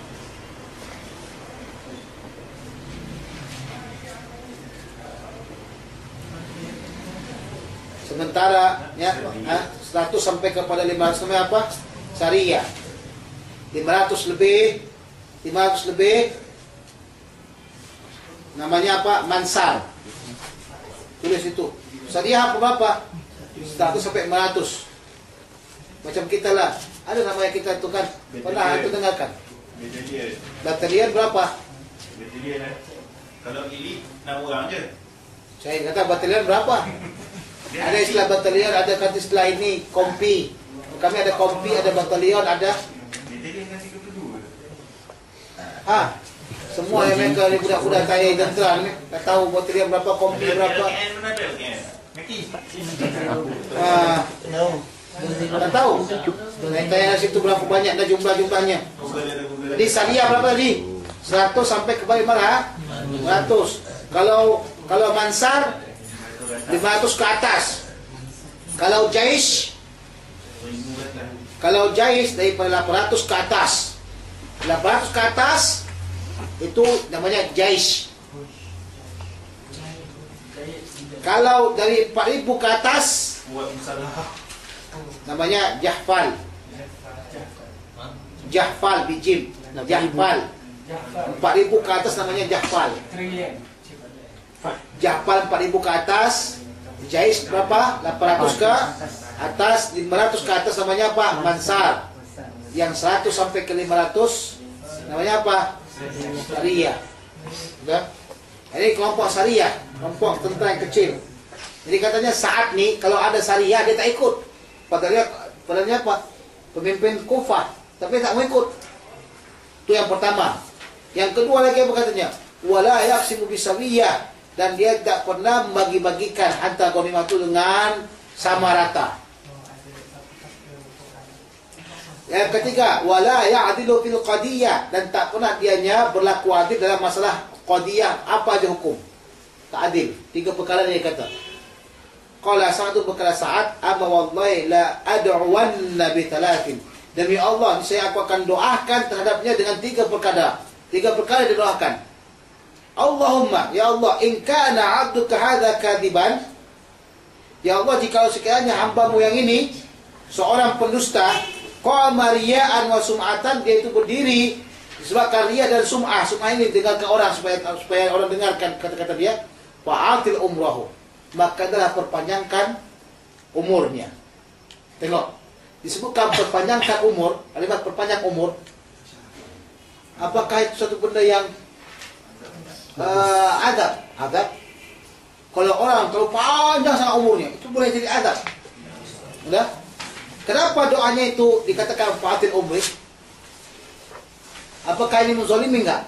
Tidak menzalimi dengan apa yang dikatakan tadi itu. Pertama apa? Inna Sa'dan la yasiru bisariyah. Sa'ad tidak berjalan dengan sariyah. Tidak dikatakan menzalimi. Kenapa? Oke, tengok. Berjalan dengan sariyah, maksudnya kalau begitu Sa'ad ini termasuk orang yang penakut. Betul enggak? Kalau enggak berjalan dengan sariyah berarti Sa'ad ini orang yang penakut. Orang yang penakut maknanya apa? Orang yang penakut dia takut mati. Jadi orang yang takut mati berarti dia inginkan supaya umurnya panjang kan? Sebab itulah dia doakan supaya si Usamah tersebut supaya panjang umurnya, terus panjang. Nah, yang kedua doanya apa? Wa'atil faqrahu, ya Allah ya Tuhanku, panjangkanlah kefakiran dia. Terus menerus. Selama hidupnya itu panjangkan terus dia fakir. Nah, doa ini termasuk tidak menzalimi. Kenapa? Karena yang kedua sesuai dengan doa orang tadi itu, perkataan orang yang tadi. Apa katanya? Wala yaqsimu bisawiyah, dan dia tidak memberikan atau ghanimah dengan secara rata. Ini masalah harta. Dah. Di sini juga ya Sa'ad bin Abi Waqqas menceritakan masalah harta. Kalau memang betullah harta tersebut tidak dibagi-bagikan kepada dia, maka terus miskinkanlah dia. Sesuai dengan doanya, miskinkanlah dia, panjangkan miskinnya. Yang ketiga, masalah wala ya'dilu fil qadiyah, dan dia tidak pernah adil, tak pernah berlaku adil. Di sini apa kata doanya? Wa'arridhu lil fitan. Ya Allah ya Tuhanku, hendaklah kamu kenakan dia kepada fitnah. Sebab adanya fitnah karena adanya apa? Adanya fitnah karena tidak adanya keadilan. Ini doa sama, tidak menzalimi. Nah, fakana ba'd dzalika yaqul, maka setelah itu dikatakanlah dia Syekhun Maktun, syekh ini yang telah difitnah.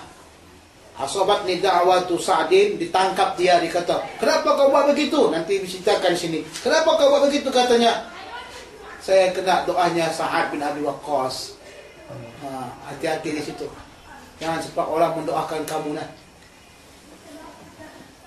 Tengok lagi ada setelah itu doa apanya, lebih jelas. Kalau Abdul Malik bin Umair Ar-Rawi yang meriwayatkan di sini, an Jabir bin Samurah, fa ana ra'aitu ba'du, dan saya melihat dia setelah itu qad saqata hajibahu ala 'ainaihi minal kibar, dan telahlah jatuh ya hajibnya, alisnya, bahasa Indonesia alis. Nih. Bulu mata apa namanya mantul? Bulu kening, sama kami ini alis. Dan baju jatuh gindah. Jatuh begini. Orang tua. Tuh sangat. Telah jatuhlah bulu keningnya atau bulu alisnya atas daripada kedua matanya, disebabkan apa? Min itu sababiyah atau min li ajli, disebabkan tuanya dia. Wa innahu la ta'arradu lil jawari fi turuqi, dan sesungguhnya itu menghalang daripada garis-garis jelita di jalan-jalanan.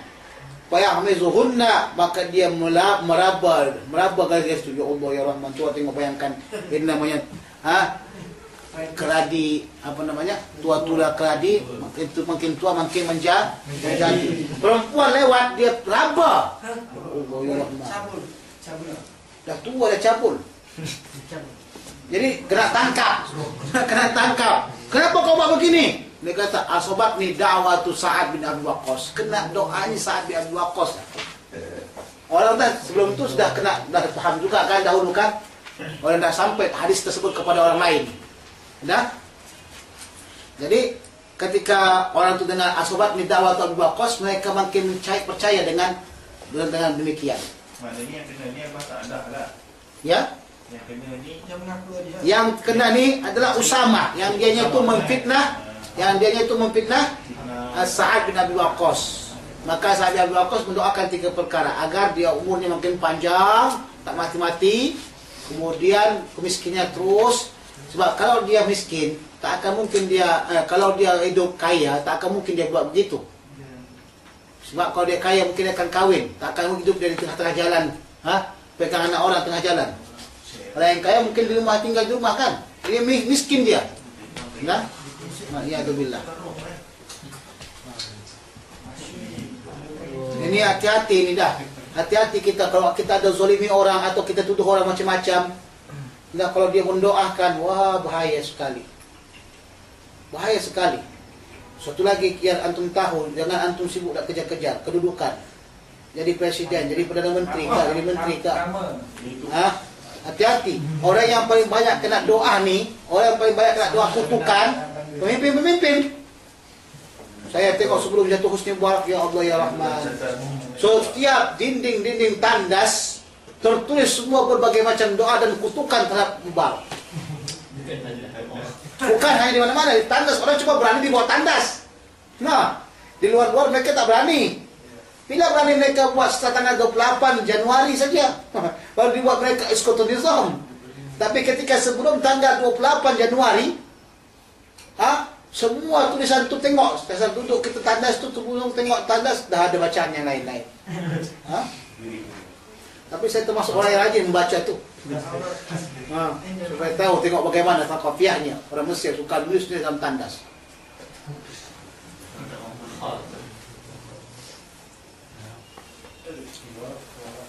Warawaina fi sahihaihi ma'an Urwah bin Zubair anna Sa'id bin Zaid radhiyallahu anhuma khasamatu Arwa bint Ausin. Bahwasanya Sa'id bin Zaid radhiyallahu anhuma berbantah dengan Arwa binti Aus. Waqila, dan dikatakan Aus ila Marwan bin Hakam. Jadi dia kata waqila Uwaisin. Maksudnya itu Uwaisin bukan Aus.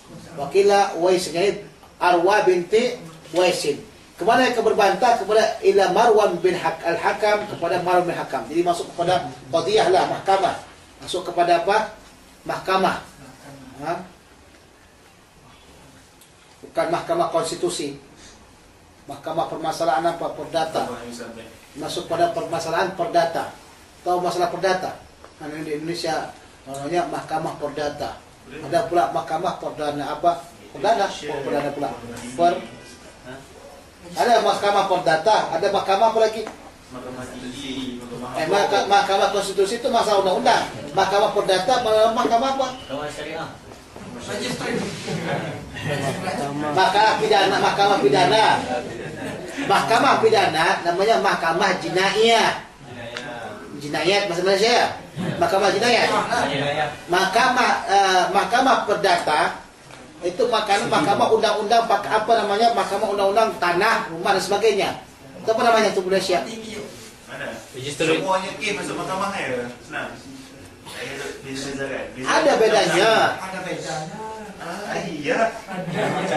Mesti ada bedanya tu. Mahkamah ini cuma masalah jinayah saja atau masalah pidana saja. Ini masalah perdata. Begitu. Malaysia bezakan tu je mahkamah Malaysia. Ada lagi mahkamah konstitusi. Itu enggak boleh masalahkan dengan pidana. Mahkamah konstitusi itu masalah-masalah undang-undang. Ya? Mahkamah syariah itu lain pula. Nah, jadi antum kena mesti belajar masalah hukum syariat dulu. Kuliah syariat mesti tahu masalah perdata dan sebagainya.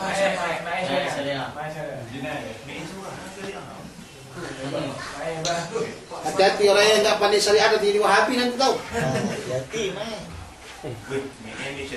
Jadi dia masuk kepada mahkamah perdata. Nah, wadda'an annahu akhadha syai'an min ardiha. Ini perempuan tadi si Arwah ini menuduh, kalimat wadda'an itu menuduh bahwasanya dia itu siapa? Bahwasanya Sa'id bin Zaid telah mengambil sebagian daripada tanahnya. Jadi dalam perhukuman itu ada namanya hakim, ada namanya apa? Pembela, ada namanya apa? Penuntut. Malaysia bahasanya apa? Buang bela. Kami. Peguam cara pengombela peguam. Hah? Cuma dua saja. Pendakwa dengan buang bela. Saksi pada masuk itu hakim, dia paling atas. Bagian sini penuntut hukum. Bagian sini pembela. Pembela siapa? Pembela yang terpidana. Terpidana. Dah. Orang yang buatkan kesalahan tadi itulah. Jadi yang menuntut hukum itu bersama orang apa? Ad-da'i yang menuduh.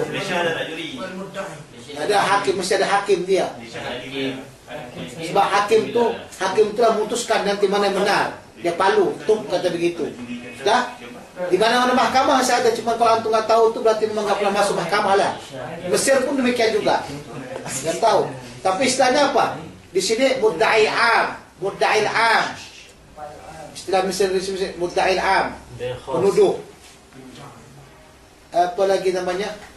Kalau yang ini, kalau yang membela dia tu saya lupa dafi atau bagaimana namanya. Muttaham dafi.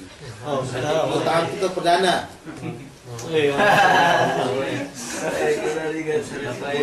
Kemana antar syariah ni?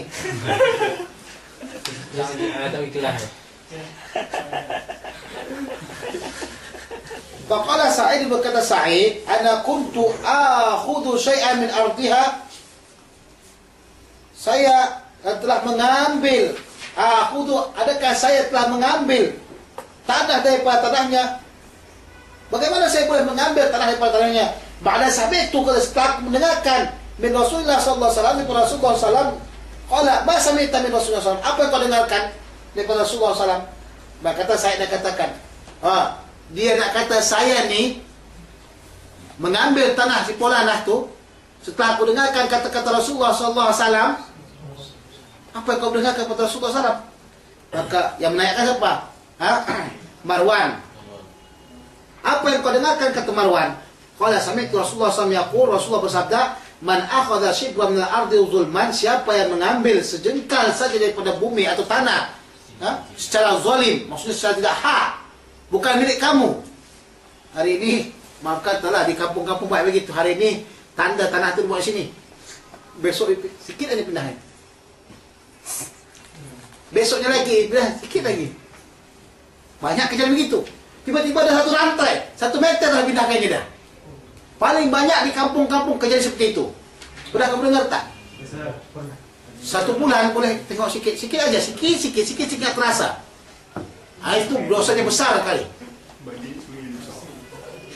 Dia kata siapa mengambil sejengkal daripada tanah secara zalim, tuwiqahu ila sab'i aradin, maka dia akan dirantai kepada 7 bumi. Maksudnya itu secara kinayah, maka bumi ini yang diambil tersebut akan dilipatkan ke bagian daripada apanya?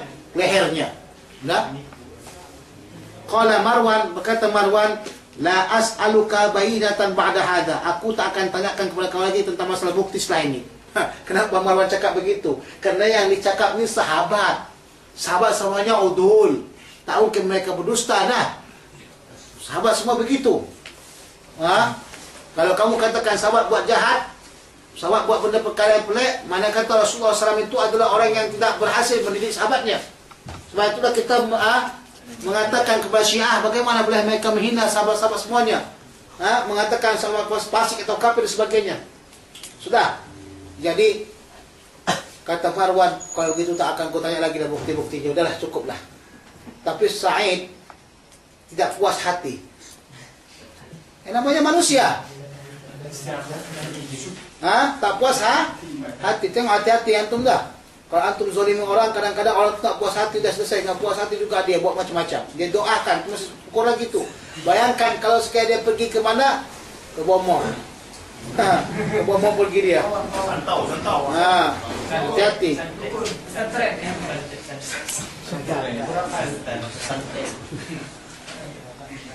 Faqala Sa'id, berkata Sa'id, Allahumma in kanat kadhibah, ya Allah, jikalau dia ini pendusta, fa'ami basraha, hendaklah kau butakan matanya.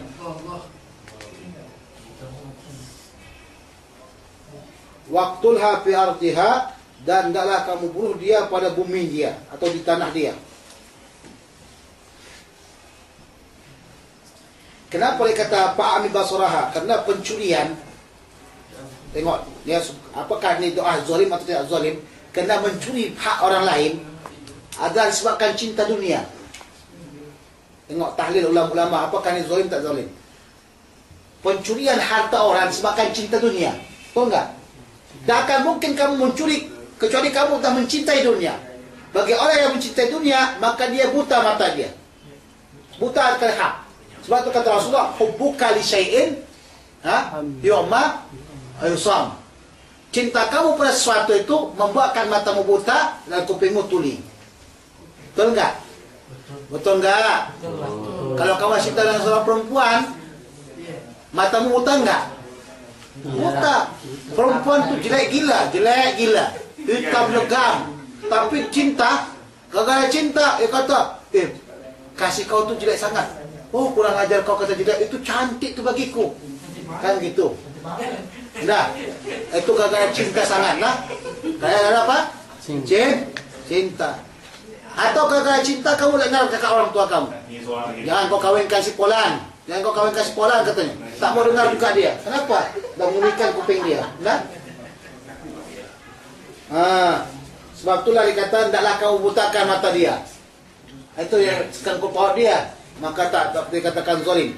Waqtulha fi ardiha, dan bunuhkanlah dia pada buminya. Kenapa bunuhkan pada buminya?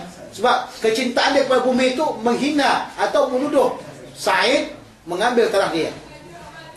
Qala fama matat hatta dhaba basruha, maka dalam mati dia sehingga hilanglah pandangan dia. Wa bainama hiya tamshi fi ardiha id waqa'a fi hufratin famatat. Ketika dia berjalan ke tanah dia, ya, maka jatuh dia pada lubang dan matilah di dalam lubang tersebut. Waliyadzubillah. Inilah bahayanya kita dengan doa-doa orang-orang alim, orang-orang yang soleh. Nah, banyak sekali ulama-ulama yang doanya makbul. Doa-doa ulama-ulama yang makbul. Saya sekarang ini tidak terfikirkan cita-cita ulama-ulama yang doa makbul, tapi insyaallah pada hari-hari yang lain cita-cita ulama-ulama yang doanya makbul. Asalkan angkatkan tangan langsung doa makbul. Seperti contoh seperti Syekh Junaid Tola. Syekh Junaid Tola ni pernah tinggal lama di Perak. Syekh Junaid Tola kuburannya di Mandailing. Tapi dia dulu lahir di Mandailing, pergi ke Basilam Langkat, ngambil tarekat Naqsabandiyah, kemudian pindah ke Malaysia. Di Malaysia dia kahwin dengan orang Malaysia, kemudian dia pergi ke Mekah. Di Mekah mengaji, kemudian dia pergi ke Mesir. Di Mesir dia berjumpa dengan Muhammad Idris Merbau. Muhammad Idris Merbau ni kawan dia. Waktu buat kamus kamus Merbawi, ikut juga Syekh Junaid Tola yang membuat kamus tersebut. Tapi dia atasnamakan kepada Muhammad Idris Al-Merbawi. Kemudian dia pulang ke Malaysia, ya. Kemudian pulang dia ke Malaysia, dekat dengan meninggal dia pulang ke Indonesia dan meninggal di Indonesia, dikuburkan di Mandailing. Tapi anaknya sampai sekarang masih ada lagi di Perak. Itu orang makbul sekali doanya. Asal angkat tangan langsung. Jangankan doa dia, hanya katakan Allah saja langsung, doanya makbul. Satu ketika di Malaysia, dia teringin nak makan petai. Tahu petai? Peti.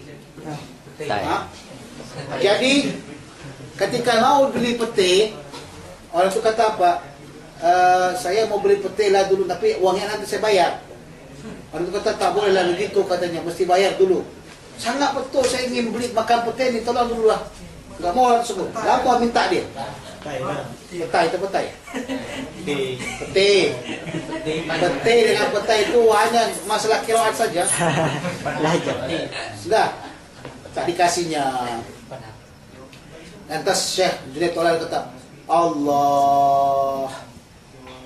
Dari segitu sampai keturunan sekarang ni orang itu bangkrut. Keturunan orang tersebut bangkrut sampai sekarang. Bankrupt.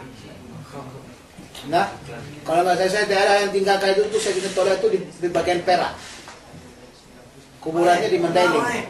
Kadang-kadang keturunannya itu turun ke sana. Kadang-kadang turun ke Mandailing, ziarah ke makam dia. Ini orang paling hebat sekali. Dia membuatkan gerakan apa? Gerakan wakaf. Semua kawasan itu wakaf. Dia buat. Di dekat Malaysia pun dia buat juga kawasan wakaf. Hebat gerakan wakaf dia. Itu perlu dibuatkan kalangan al-wakaf fi nazri Syekh Muhammad Junaid Tola. Cucunya masih ada lagi. Kalau saya cucunya ada. Cucunya kalau saya di Malaysia tinggal.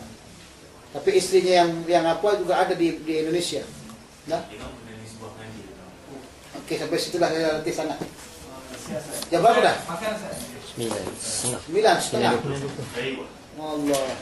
Ni, cerita sikit pasal wali subuh je lah. Oh, itu cerita luar. Itu cerita lu. Rabbi alimna alladhi yanfa'una rabbi faqihna wa faqih lana wa qarabati lana fi dinina ma'al kuti unta wa dhakar. Allahumma arina haqqa haqqa warzuqna ittiba'ah wa arina al-batila batila warzuqna ijtinabah. Allahumma nawwir qulubana ya Allah bil iman wa bil Qur'anil azim ya rabbal alamin. Wa sallallahu ala sayyidina Muhammadin wa ala alihi wa sahbihi wa sallam. Alhamdulillahi rabbil alamin.